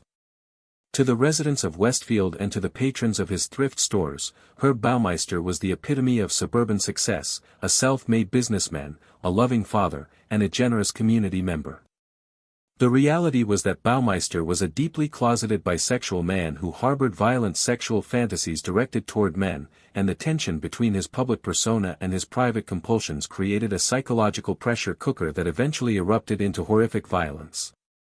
The timeline of Baumeister's murders is believed to have begun in the mid-1980s and continued until the mid-1990s, a period of approximately 10 years during which an alarming number of young men began disappearing from the Indianapolis area. The victims, including men such as Roger Hardy, Mike Regains, Alan Livingston, and Stephen Hale, shared common characteristics that made them vulnerable to a predator who understood the social dynamics of the gay community in that era. They were young, typically in their 20s or early 30s, they were gay, and they frequented the bars and clubs in the gay village area of Indianapolis. Many of the victims were also marginally employed or struggling with substance abuse, factors that further reduced the likelihood that their disappearances would generate a swift and aggressive law enforcement response. Baumeister's method of operation was simple but effective. He would visit the gay bars in Indianapolis, typically presenting himself as a quiet, unassuming, and financially stable man who was looking for casual sexual encounters. He would pick up a young man, invite him back to his home in Westfield, and the victim would never be seen again. The exact circumstances of the murders inside the Baumeister home remain largely unknown, as Herb Baumeister never confessed and left no surviving eyewitnesses. However, forensic evidence recovered later suggested that the victims were strangled, and it is widely believed by investigators that Baumeister engaged in some form of sexual activity with the victims before or during the killings. The critical factor that allowed Baumeister to operate for a decade was the systemic indifference of the law enforcement establishment toward the disappearances of gay men. In the 1980s and early 1990s, the gay community was still grappling with the devastation of the HIV and AIDS epidemic, and the broader culture was significantly more homophobic than it is today. The idea that a serial killer was specifically targeting gay men was not one that the Indianapolis Police Department or the surrounding suburban departments were eager to embrace, as it would have required allocating significant resources to investigations centered on a marginalized community that many within the departments viewed with open hostility or dismissive prejudice. When the families of the missing men reported their loved ones as missing, the police responses were often perfunctory. The assumption was frequently made that the men had simply left town voluntarily, moved to another city, or were engaging in risky behavior that had led to their disappearance through means unrelated to criminal violence. There was no centralized task force formed to investigate the pattern of disappearances, and no effort was made to compile a comprehensive list of missing gay men from the Indianapolis area. The system, through its institutional biases, effectively gave Herb Baumeister a free hand to hunt. The manipulation of the legal system by Baumeister was not an active evasion in the sense of fleeing from police or hiring attorneys to suppress evidence. It was a passive exploitation of a system that was already predisposed to not look for his victims. He understood that as long as he killed men who were invisible to the system, he would remain invisible himself. The first significant crack in the facade appeared not through a police investigation but through the persistence of a private citizen. In the early 1990s, a young man named Tony Harris, who frequented the same gay bars in Indianapolis where the victims had been picked up, began to notice a pattern. Harris, who was himself gay and familiar with the social dynamics of the scene, realized that several men who had gone missing had last been seen in the company of a man who drove a distinctive vehicle and who was known by the nickname Busy Tony. Harris eventually saw a man matching the description in a bar and followed him to the parking lot, where he obtained the license plate number of the vehicle. The plate was traced to Herb Baumeister. Harris took this information to the Indianapolis Police Department, but his concerns were largely dismissed. The police did not interview Baumeister, did not search his property, and did not open a formal investigation into the pattern Harris had identified. The dismissal of Harris's information was a catastrophic failure of law enforcement, a moment when the systemic bias against the gay community directly prevented the identification of a serial killer who was actively murdering people.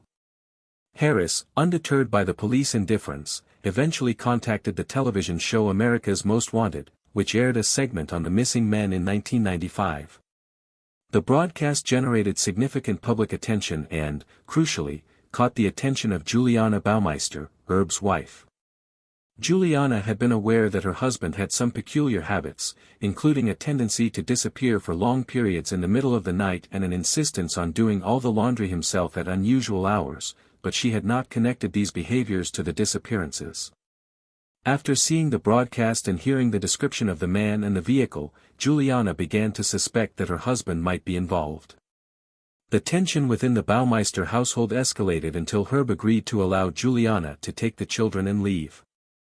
During the separation, Juliana contacted the police and told them about her suspicions and about certain items she had found in the house, including a collection of men's watches and identification cards that did not belong to her husband. This information finally provided the police with the legal basis they needed to act. In 1996, the Hamilton County Sheriff's Department, which had jurisdiction over the Baumeister property in Westfield, obtained a search warrant for the estate.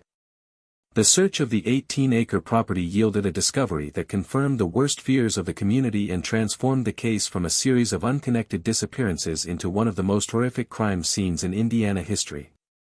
In a secluded wooded area near a pond on the property, investigators discovered the skeletal remains of multiple human beings.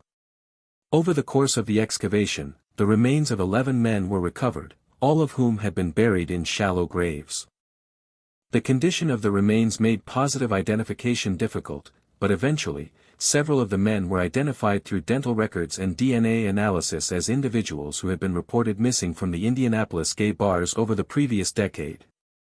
The discovery of the remains was a profound shock to the community of Westfield, a quiet suburb that had never imagined it was harboring a mass grave. It was also a devastating vindication for Tony Harris and the families of the missing men, who had been telling the authorities for years that a killer was operating. However, the legal proceedings that followed were deeply frustrating and highlighted the limitations of the system when dealing with a suspect who is dead and unable to be tried. Before the police could arrest Herb Baumeister, he fled. After learning that the police were searching his property and had found the remains, Baumeister drove to Ontario, Canada, where he checked into a motel near Pinery Provincial Park. On July 3, 1996, Herb Baumeister was found dead in his vehicle in the park from a self-inflicted gunshot wound to the head. He left behind a suicide note, but the note was notably devoid of any confession or apology for the murders. It contained only a brief and cryptic reference to the financial and marital troubles he was facing, framing his suicide as a response to personal failure rather than criminal accountability.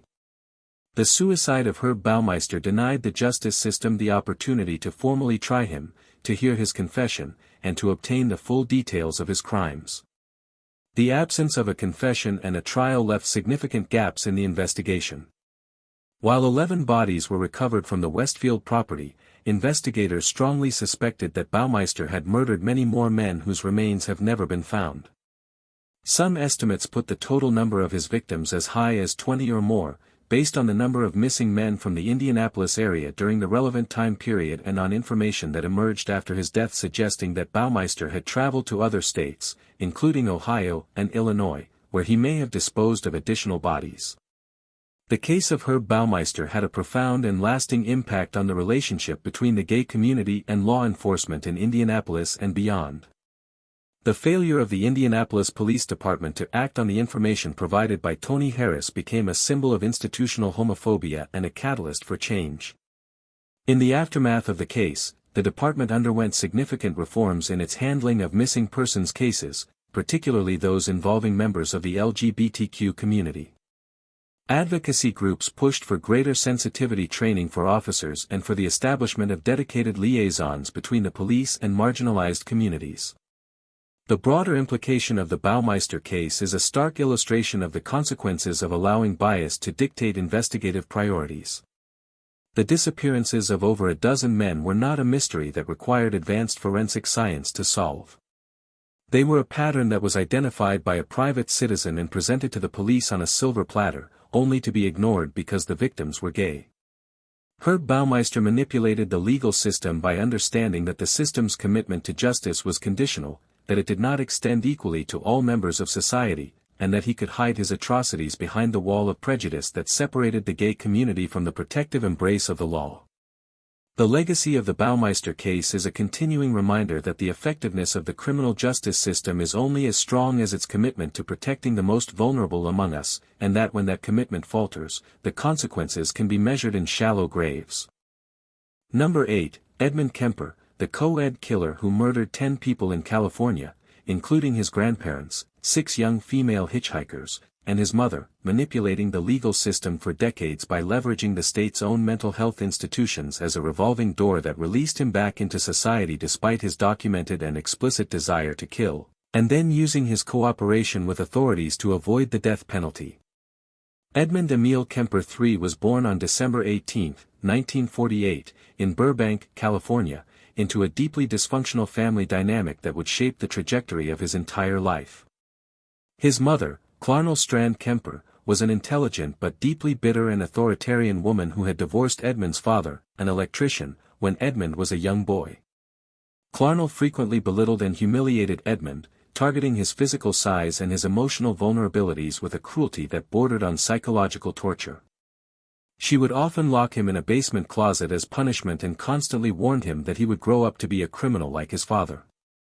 The toxic relationship between Kemper and his mother is widely considered by criminal psychologists to be the central organizing principle of his subsequent violence, with his later murders serving as an escalating series of attempts to destroy the maternal figure that had dominated and degraded him. Physically, Kemper was a giant, reaching 6 feet 9 inches tall and weighing over 250 pounds by the time he was a teenager, a physical stature that intimidated both his peers and the adults around him. As a young adolescent, Kemper's behavior became increasingly disturbed. He developed a fascination with death and mutilation, engaging in acts of animal cruelty that included killing the family cats and cutting off their heads, which he would then display in his bedroom. He also engaged in disturbing ritualistic games with his younger sisters, holding a knife to their throats and simulating their deaths. Recognizing that her son was deeply troubled but unwilling or unable to address the root causes of his behavior, Clarnell Kemper sent Edmund to live with his paternal grandparents on a remote farm in the mountains of North Fork, California, when he was 15 years old. It was there, on August 27, 1964, that Edmund Kemper committed his first murders. Using a rifle he had been given as a gift by his grandfather, Kemper shot and killed his 67-year-old grandmother, Maud Kemper, while she was sitting at the kitchen table. When his 72-year-old grandfather, Edmund Kemper Sr., returned from running errands, Kemper shot him as well as he walked up the driveway to the house. After the murders, Kemper called his mother, who instructed him to call the police. When the authorities arrived, Kemper was waiting for them. When asked why he had killed his grandmother, he provided a response that would haunt the mental health and criminal justice systems for decades, telling the officers that he just wanted to see what it felt like to kill Grandma. The legal processing of the 15-year-old Kemper for the double murder of his grandparents established a pattern of institutional failure and systemic manipulation that would define his relationship with the law. Because of his age, Kemper was not charged as an adult. Instead, he was sent to the California Youth Authority, a state-run facility for juvenile offenders. Psychologists who evaluated Kemper at the Youth Authority diagnosed him as suffering from severe personality disorders and, most critically, assessed him as posing a significant and ongoing danger to the public. They recommended that he be placed in a secure mental health facility for long-term treatment. However, the California mental health system of the 1960s was undergoing a period of significant transition, influenced by the deinstitutionalization movement that sought to reduce the population of state mental hospitals and integrate patients into community-based care. This movement, while well-intentioned in many respects, created a systemic vulnerability that predators like Kemper would learn to exploit. At the age of 18, Kemper was transferred from the Youth Authority to Atascadero State Hospital, a maximum-security forensic psychiatric facility. At Atascadero, Kemper was evaluated by a team of psychiatrists and psychologists who conducted extensive testing and interviews. The evaluations revealed a deeply disturbed individual with a profound hatred of women, particularly his mother, and elaborate violent sexual fantasies that centered on kidnapping, torturing, and murdering young women. The clinicians at Atascadero recognized Kemper as a textbook case of a sexual sadist with psychopathic traits and a near certainty of reoffending if released into the community. Despite these dire and unequivocal assessments, the machinery of the mental health system continued to move Kemper toward release. At Atascadero, Kemper demonstrated a remarkable ability to manipulate the psychiatric staff. He was intelligent, articulate, and possessed an intuitive understanding of what the therapists wanted to hear. He became a model patient, participating enthusiastically in group therapy sessions, befriending staff members, and expressing what appeared to be genuine remorse for the murder of his grandparents. He learned the vocabulary of psychology and used it to construct a narrative of rehabilitation that was entirely false. He convinced the staff that his violent fantasies were under control and that he had developed the coping mechanisms necessary to function in society. This manipulation of the mental health professionals was Kemper's first and most significant victory over the legal system. He understood that the system was not designed to hold someone indefinitely based on what they might do in the future, but rather to evaluate and release based on present behavior, and he carefully curated his present behavior to maximize his chances of freedom. In 1969, at the age of 21, Edmund Kemper was released from Atascadero State Hospital against the strong recommendations of several of the psychiatrists who had treated him. The decision to release him was made by a review board that, operating under the guidelines of the deinstitutionalization era, determined that Kemper no longer met the criteria for involuntary commitment. His juvenile record was sealed, a legal standard practice that meant his new parole officers and the community into which he was released had no knowledge of the brutal double murder he had committed. Kemper was released into the custody of his mother in Santa Cruz, California, a decision that placed him in close proximity to the very source of his psychological torment and the ultimate target of his violent fantasies. The release of Edmund Kemper into the Santa Cruz community was a catastrophic failure of the mental health and legal systems, one that would have deadly consequences within a matter of months. Kemper obtained a job with the California Division of Highways, working as a flagger on road construction crews. His physical size made him an effective and imposing presence on the job site, and he was considered a reliable worker by his supervisors. He also used his size to his advantage in a more sinister way, leveraging his imposing stature to gain the trust of a demographic that he had already identified as his preferred targets. Kemper frequently picked up young female hitchhikers, a common practice in the early 1970s in the Santa Cruz area, which was a hub of countercultural activity and had a large population of young, transient women. By picking up hitchhikers in a vehicle marked with the logo of the State Highway Department, Kemper presented himself as a safe and trustworthy authority figure, a manipulation of institutional trust that lowered the guard of his victims. The murder spree of Edmund Kemper began in May of 1972, when he picked up two young female hitchhikers, Mary Ann Pesci and Anita Lucchesa, in the area of Stanford University. Kemper drove them to a remote rural area, where he stabbed and strangled them to death. He then transported their bodies to his apartment, where he engaged in acts of necrophilia and dismemberment before disposing of the remains. The disappearances of Pesci and Lucchesa were investigated by local law enforcement, but no connection was made to Kemper, who had no criminal record as far as the police knew and who maintained his facade of a quiet, dependable highway worker. In September of 1972, Kemper murdered another hitchhiker, a 15-year-old girl named Aiko Ku, using a similar method of abduction, murder, and necrophilic mutilation. In January of 1973, Kemper murdered Rosalind Thorpe and Alice Liu, two young women who were students at the University of California, Santa Cruz. And in February of 1973, he murdered Cindy Shaw, another young hitchhiker. Kemper's method of disposing of the bodies evolved over the course of the spree. He buried some remains in remote areas, and he dumped others in the ocean or in deep ravines. His intelligence and his awareness of police procedures allowed him to avoid leaving obvious forensic evidence at the abduction sites, and the jurisdictional fragmentation between the various counties where the bodies were discovered prevented investigators from immediately connecting the murders. The Santa Cruz area was, by this time, in a state of near panic. The discovery of multiple bodies of young women in a relatively short period had led to widespread fear and intense media coverage. The area had earned the grim nickname the murder capital of the world due to the presence of not only Kemper but also another active serial killer, Herbert Mullen, who was operating in the same area at the same time, compounding the investigative chaos. Despite the intense pressure on law enforcement, Edmund Kemper remained beneath the radar. He was, in fact, a frequent patron of a bar called the Jury Room, located near the Santa Cruz County Sheriff's Office, where he would drink and socialize with off-duty police officers.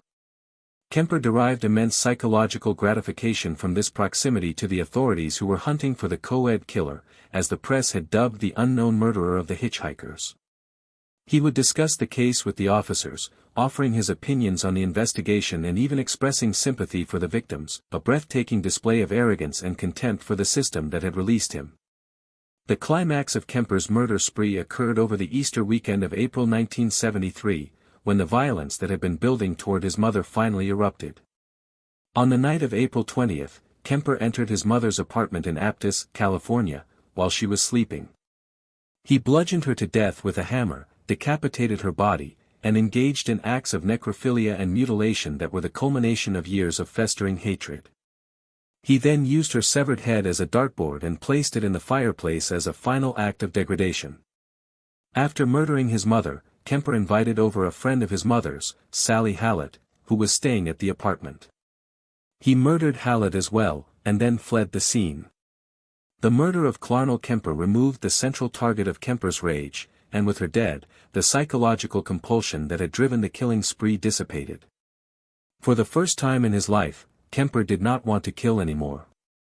However, he also did not want to be caught and subjected to the humiliation of a trial and a public exposure of his crimes. After driving for several hours, Kemper stopped at a pay phone in Pueblo, Colorado, and called the Santa Cruz Police Department. He confessed to the murders of his mother and Sally Hallett and told the officers that they needed to come and get him because he could not stop himself from killing. He then waited by the phone for the police to arrive and arrest him. Upon his arrest, Kemper was interviewed extensively by detectives from Santa Cruz, and he provided detailed confessions to all 10 of his murders, including the 6 hitchhikers, his mother, her friend, and the 2 grandparents he had killed as a teenager. The confessions were remarkably candid, providing graphic details of the murders, the mutilations, and the psychological motivations behind them. Kemper's decision to confess and cooperate with the authorities was the final and most consequential manipulation of the legal system. He understood that the evidence against him, including the bodies in his apartment and the remains that were later recovered, was overwhelming and that a conviction was certain. He also understood that the state of California had a death penalty, and that the murders of the hitchhikers, committed with special circumstances such as kidnapping and torture, made him eligible for it. Kemper, who had a deep fear of being executed, used his cooperation and his confessions as leverage. He offered to provide complete and detailed information about all of his crimes, including the locations of undiscovered remains, in exchange for a guarantee that he would not face the death penalty. The prosecution, faced with the choice of a costly and protracted death penalty trial with no guarantee of a death sentence from a jury, or a swift resolution that would close all 10 murder cases and provide closure to the families, accepted the deal. In November of 1973, Edmund Kemper pled guilty to all 10 murders and was sentenced to 8 concurrent life sentences with the possibility of parole after 7 years, a sentence that reflected the legal standards of the era rather than the severity of his crimes. The manipulation of the system by Edmund Kemper was total and multi-layered. He had manipulated the mental health system into releasing him by feigning rehabilitation. He had manipulated the trust of his victims by presenting himself as an authority figure. He had manipulated the police by socializing with them while he was actively hunting. And he had manipulated the legal system by using his confessions as a bargaining chip to avoid execution. Kemper has been incarcerated in the California prison system since 1973, initially at the California Medical Facility in Vacaville and later at other facilities. He has come up for parole numerous times over the decades, and at each hearing, he has demonstrated a calculating awareness of the process, sometimes declining to participate or using the hearing as a platform to express his thoughts.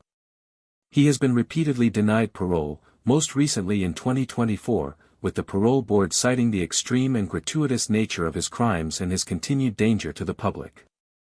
The case of Edmund Kemper remains one of the most studied and cited examples of the failure of the deinstitutionalization-era mental health policies and the dangers of releasing individuals with documented violent sexual psychopathology into the community. The fact that Kemper was able to murder 10 people after being explicitly identified as a danger by the professionals who evaluated him is a permanent stain on the mental health and legal systems of California. The broader implication of the Kemper case is the enduring challenge of assessing and managing the risk posed by individuals with severe personality disorders, particularly those who are intelligent enough to manipulate the evaluative process. The Edmund Kemper case demonstrated that the systems designed to protect society from dangerous individuals are themselves vulnerable to manipulation by those very individuals, and that the cost of that manipulation is measured in the lives of innocent people. His legacy is a chilling testament to the fact that the most dangerous predators are not always those who hide in the shadows but are sometimes the ones who have been evaluated, assessed, and released by the very institutions tasked with keeping society safe.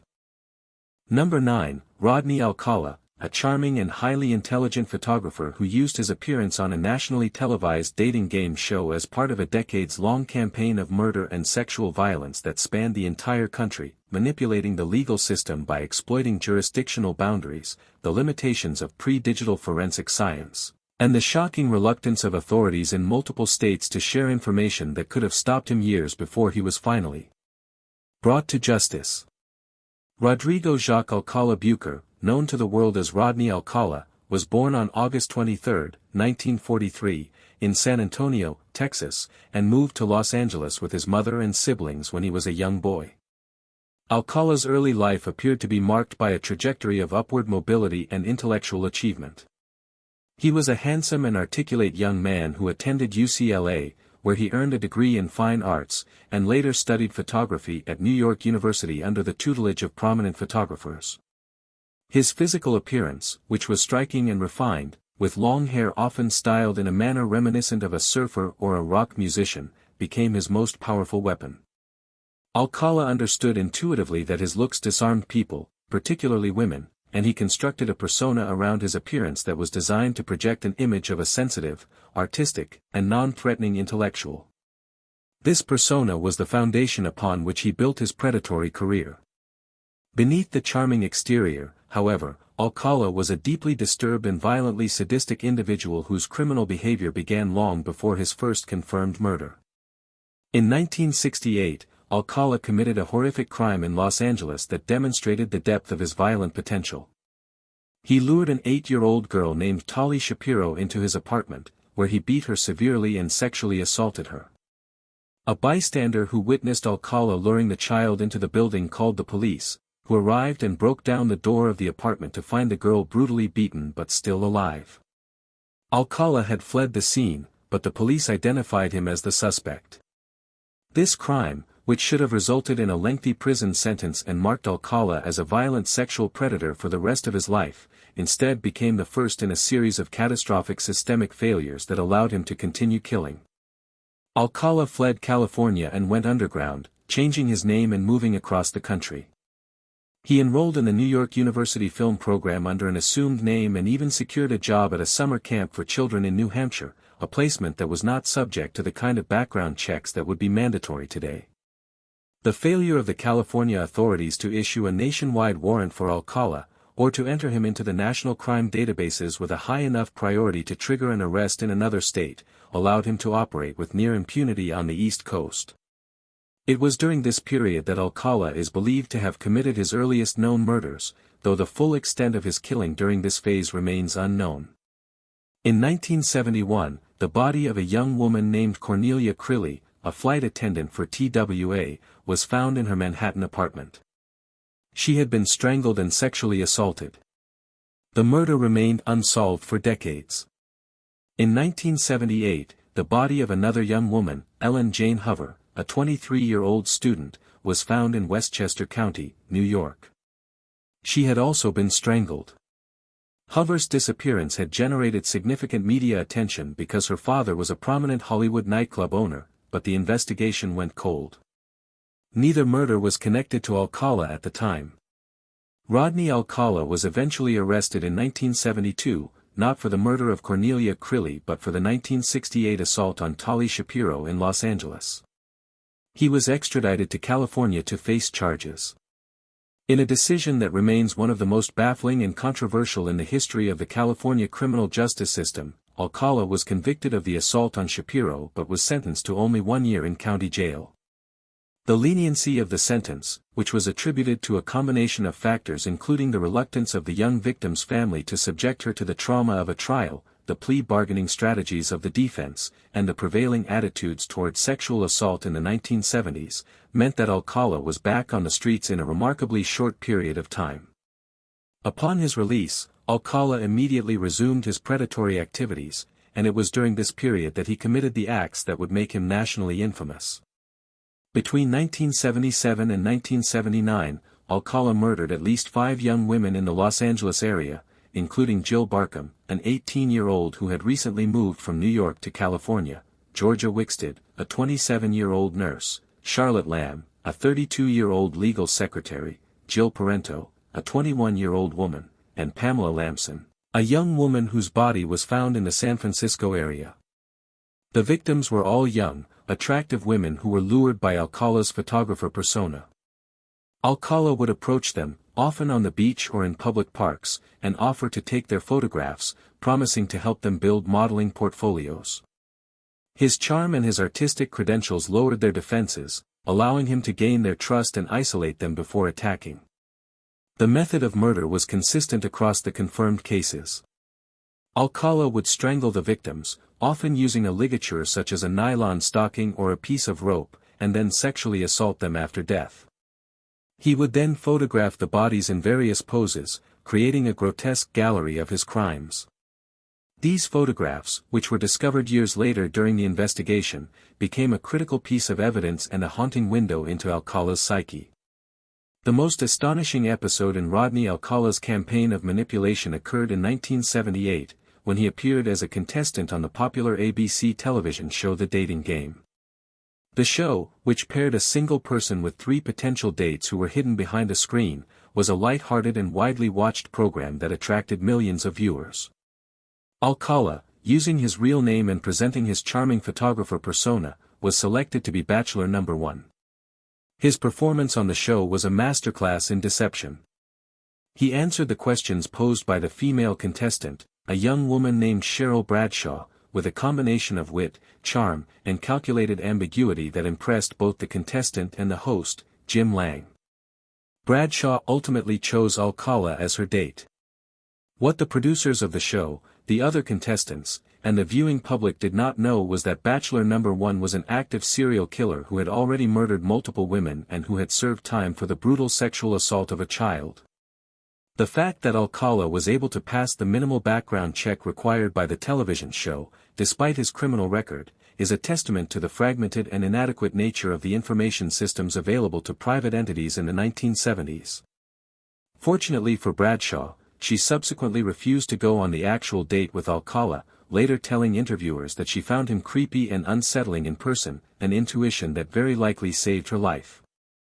The investigation into the Los Angeles murders was hampered by the same jurisdictional fragmentation and lack of information sharing that had characterized the earlier failures. The bodies were discovered in different counties, and the connections between the cases were not immediately apparent. Alcala was arrested multiple times during this period on various charges, including a 1979 arrest for the murder of 12-year-old Robin Samso, a girl who had been abducted while riding her bicycle to a dance class in Huntington Beach.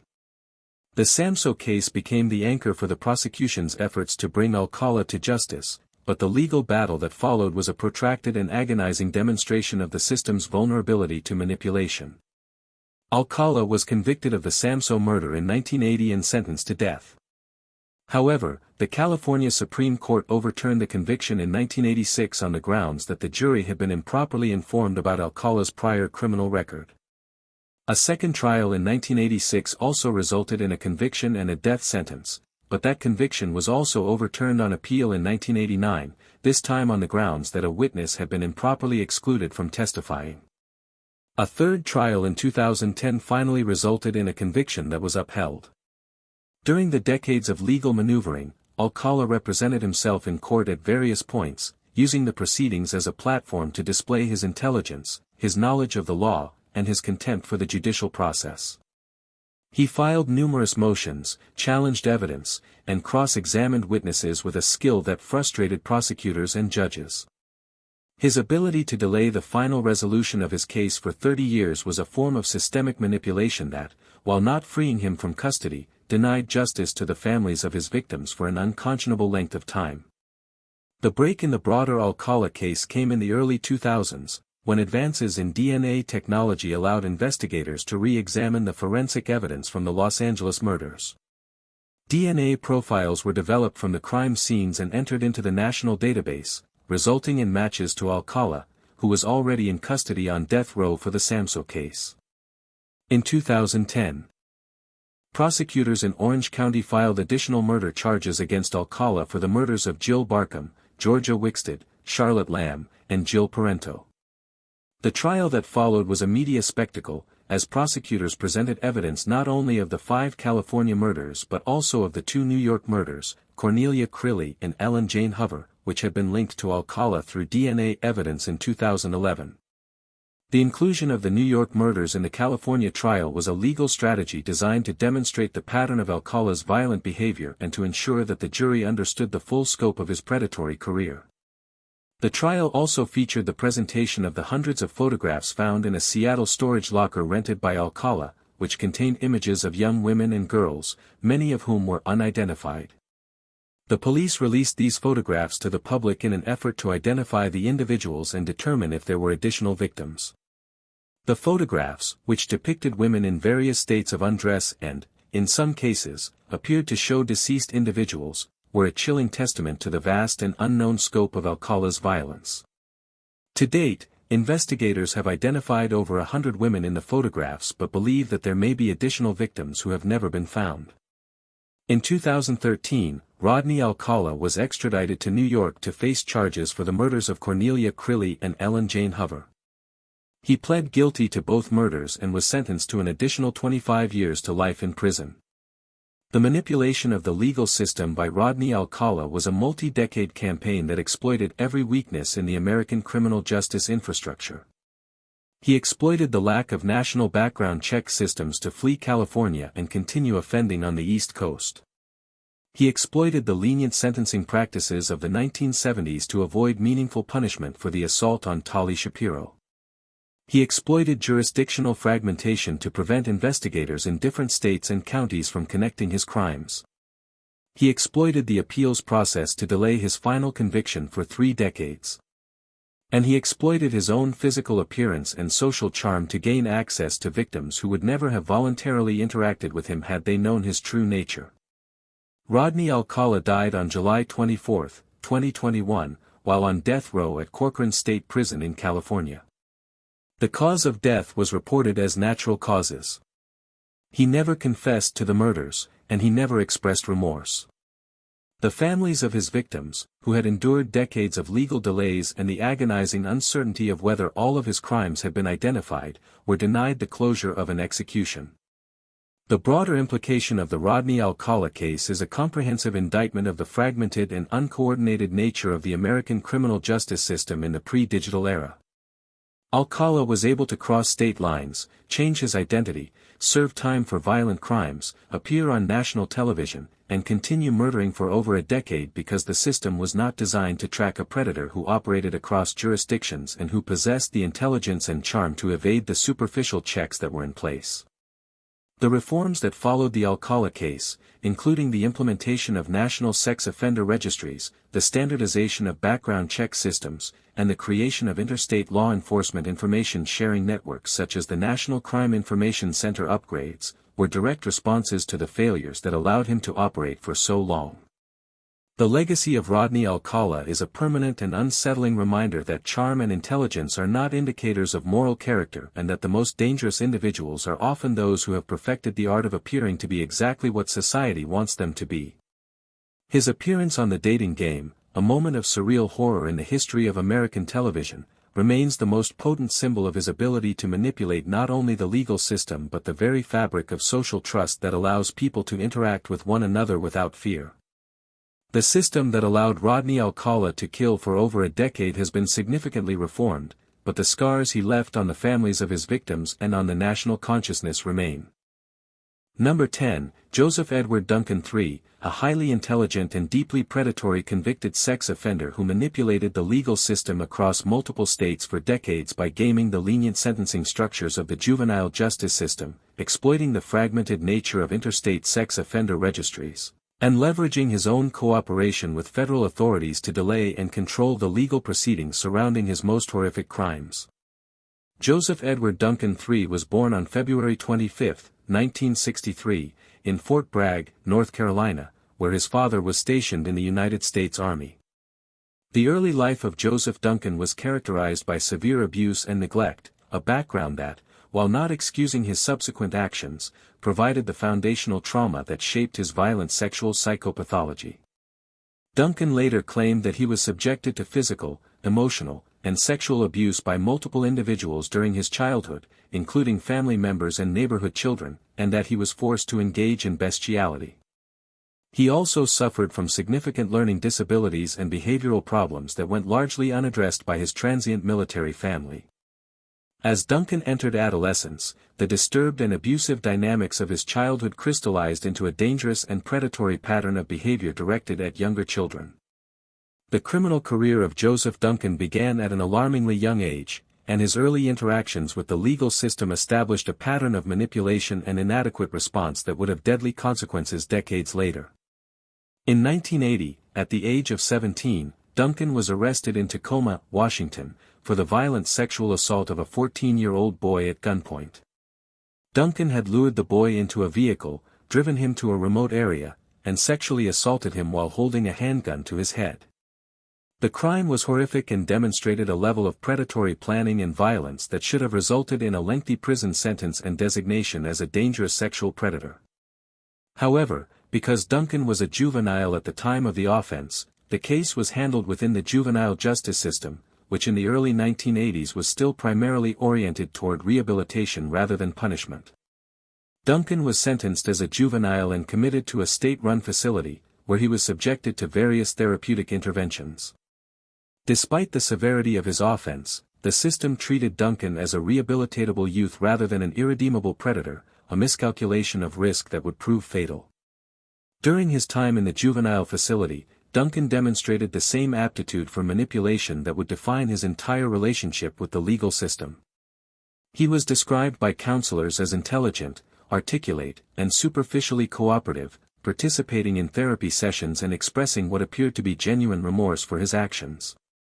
He learned the language of psychology and rehabilitation and used it to construct a narrative of personal growth and recovery that convinced the authorities that he was safe to be released.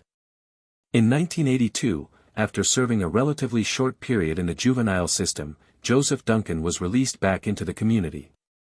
The release of Joseph Duncan in 1982 was the first critical failure of the legal system to contain his predatory behavior, and it set the stage for an escalating series of crimes that spanned the next 2 decades. Almost immediately upon his release, Duncan resumed his predatory behavior, targeting children in the Tacoma area. However, he had learned from his previous arrest and had become more careful about selecting victims who were less likely to report the abuse or who were vulnerable enough that their reports would not be taken seriously by the authorities. In 1996, Duncan was arrested again, this time in Minnesota, for the sexual assault of a young boy. The circumstances of the assault suggested that Duncan's predatory behavior had escalated in both frequency and severity since his release from the juvenile system. He was charged and convicted in a Minnesota state court and sentenced to a term in a Minnesota state prison. It was during this period of incarceration that Duncan began to fully develop the sophisticated understanding of the legal system that he would use to manipulate it for the rest of his life. While in the Minnesota prison, Duncan was evaluated by numerous mental health professionals, and he was eventually classified as a Level 3 sex offender, the highest risk category under the Minnesota Sex Offender Registration System. This classification was a significant legal marker, as it required Duncan to register his address with law enforcement upon his release and to comply with strict community notification requirements. However, Duncan understood that the sex offender registration system in the United States, particularly in the late 1990s and early 2000s, was a patchwork of state-level databases that were not fully integrated or easily accessible across state lines.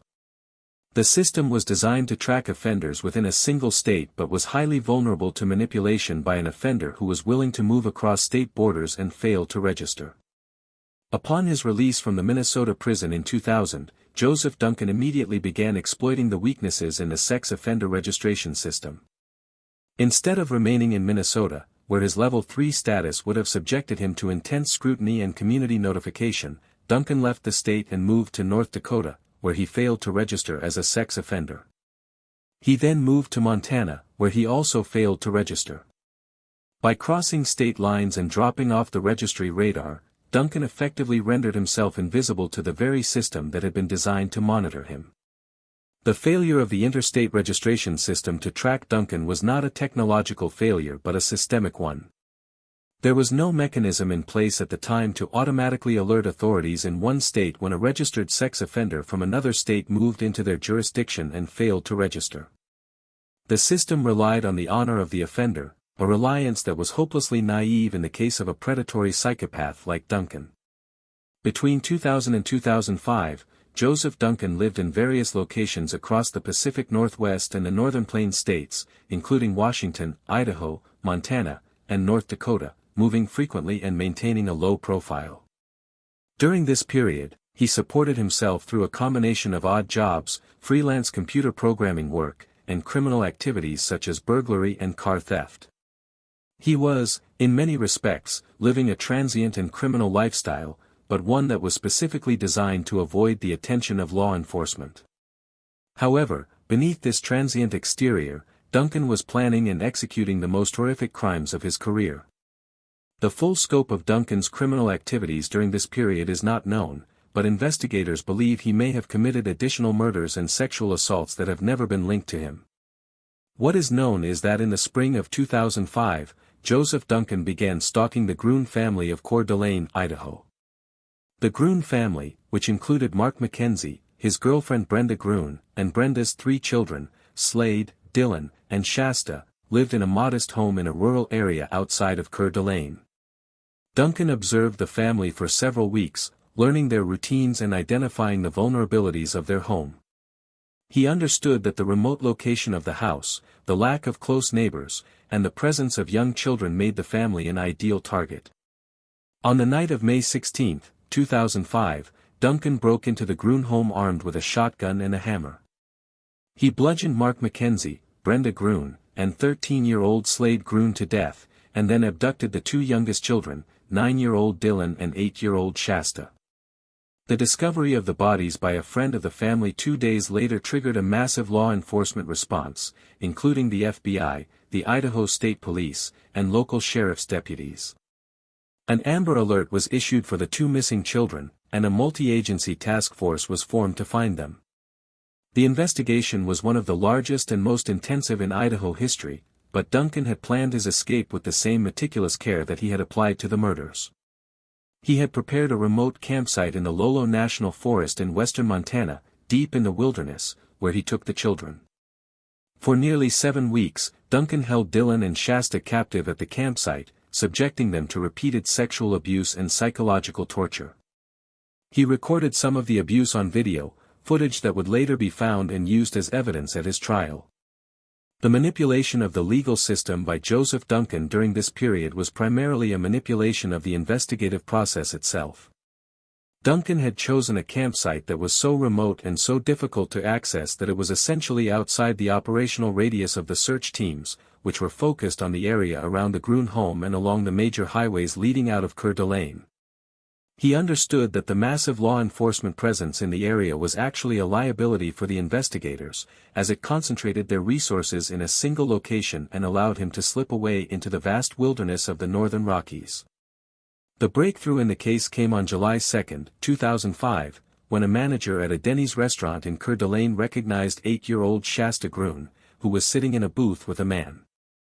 The manager called the police, who arrived and arrested Duncan without incident. Shasta was recovered safely, a miraculous outcome in a case that had seemed destined for tragedy. However, the fate of 9-year-old Dylan Gruen was not yet known. Under interrogation, Duncan eventually led investigators to the remote campsite in Montana, where they found the remains of Dylan Gruen. Duncan had murdered the boy at the campsite, shooting him in the head and then burning his body. The discovery of Dylan's remains, coupled with the recovery of the video recordings of the abuse, provided the prosecution with an airtight case against Duncan for the murders and kidnappings. The legal proceedings that followed were a complex and protracted battle between Duncan and the federal government, a battle in which Duncan used every available legal maneuver to delay, control, and manipulate the process. The federal government took jurisdiction over the case, charging Duncan with a litany of crimes, including 3 counts of first-degree murder, 2 counts of kidnapping, and numerous counts of sexual abuse of a minor. The decision to pursue federal charges rather than state charges was significant, as it made Duncan eligible for the federal death penalty, which the state of Idaho did not have. The prosecution, led by Assistant United States Attorney Tracy Whalen, was determined to seek the death penalty, and the legal team assigned to Duncan's defense, which included several experienced federal public defenders, was equally determined to save his life. From the moment of his arrest, Joseph Duncan engaged in a sophisticated and calculated strategy of legal manipulation. He initially refused to cooperate with his own attorneys, filing numerous pro-Southeast motions with the court in which he challenged the jurisdiction of the federal government, the constitutionality of the death penalty, and the admissibility of the evidence. He demanded to represent himself, a right granted by the Supreme Court, and then used the self-representation to further delay the proceedings by filing frivolous motions and challenging every aspect of the pretrial process. The court appointed standby counsel to assist Duncan, but he frequently clashed with them and refused to accept their advice. The pretrial phase of the case dragged on for over 2 years, a period during which Duncan used the legal process as a platform for his own narcissistic grandiosity. He maintained a blog from jail, in which he posted rambling and often nonsensical philosophical treatises about the nature of good and evil, the corruption of the legal system, and his own perceived victimization. He also used the blog to threaten witnesses, criticize the judge, and attempt to influence public opinion. The blog was a blatant attempt to manipulate the narrative surrounding the case and to undermine the integrity of the judicial process, and the judge repeatedly ordered him to stop posting, but Duncan found ways to circumvent the orders, having associates post on his behalf. As the trial approached, Duncan's legal strategy shifted in a way that demonstrated his deep understanding of the psychological dynamics of the legal process. He engaged in extensive plea negotiations with the prosecution, offering to plead guilty to all charges in exchange for a sentence of life in prison without the possibility of parole. The prosecution, under intense pressure from the victims' families and the public to seek the death penalty, rejected the offer. Duncan then employed a manipulative tactic designed to force the prosecution's hand and to deny the families of the victims the closure of a full trial. He offered to plead guilty to the state charges in Idaho, which did not carry the death penalty, in exchange for the federal government dropping the death penalty.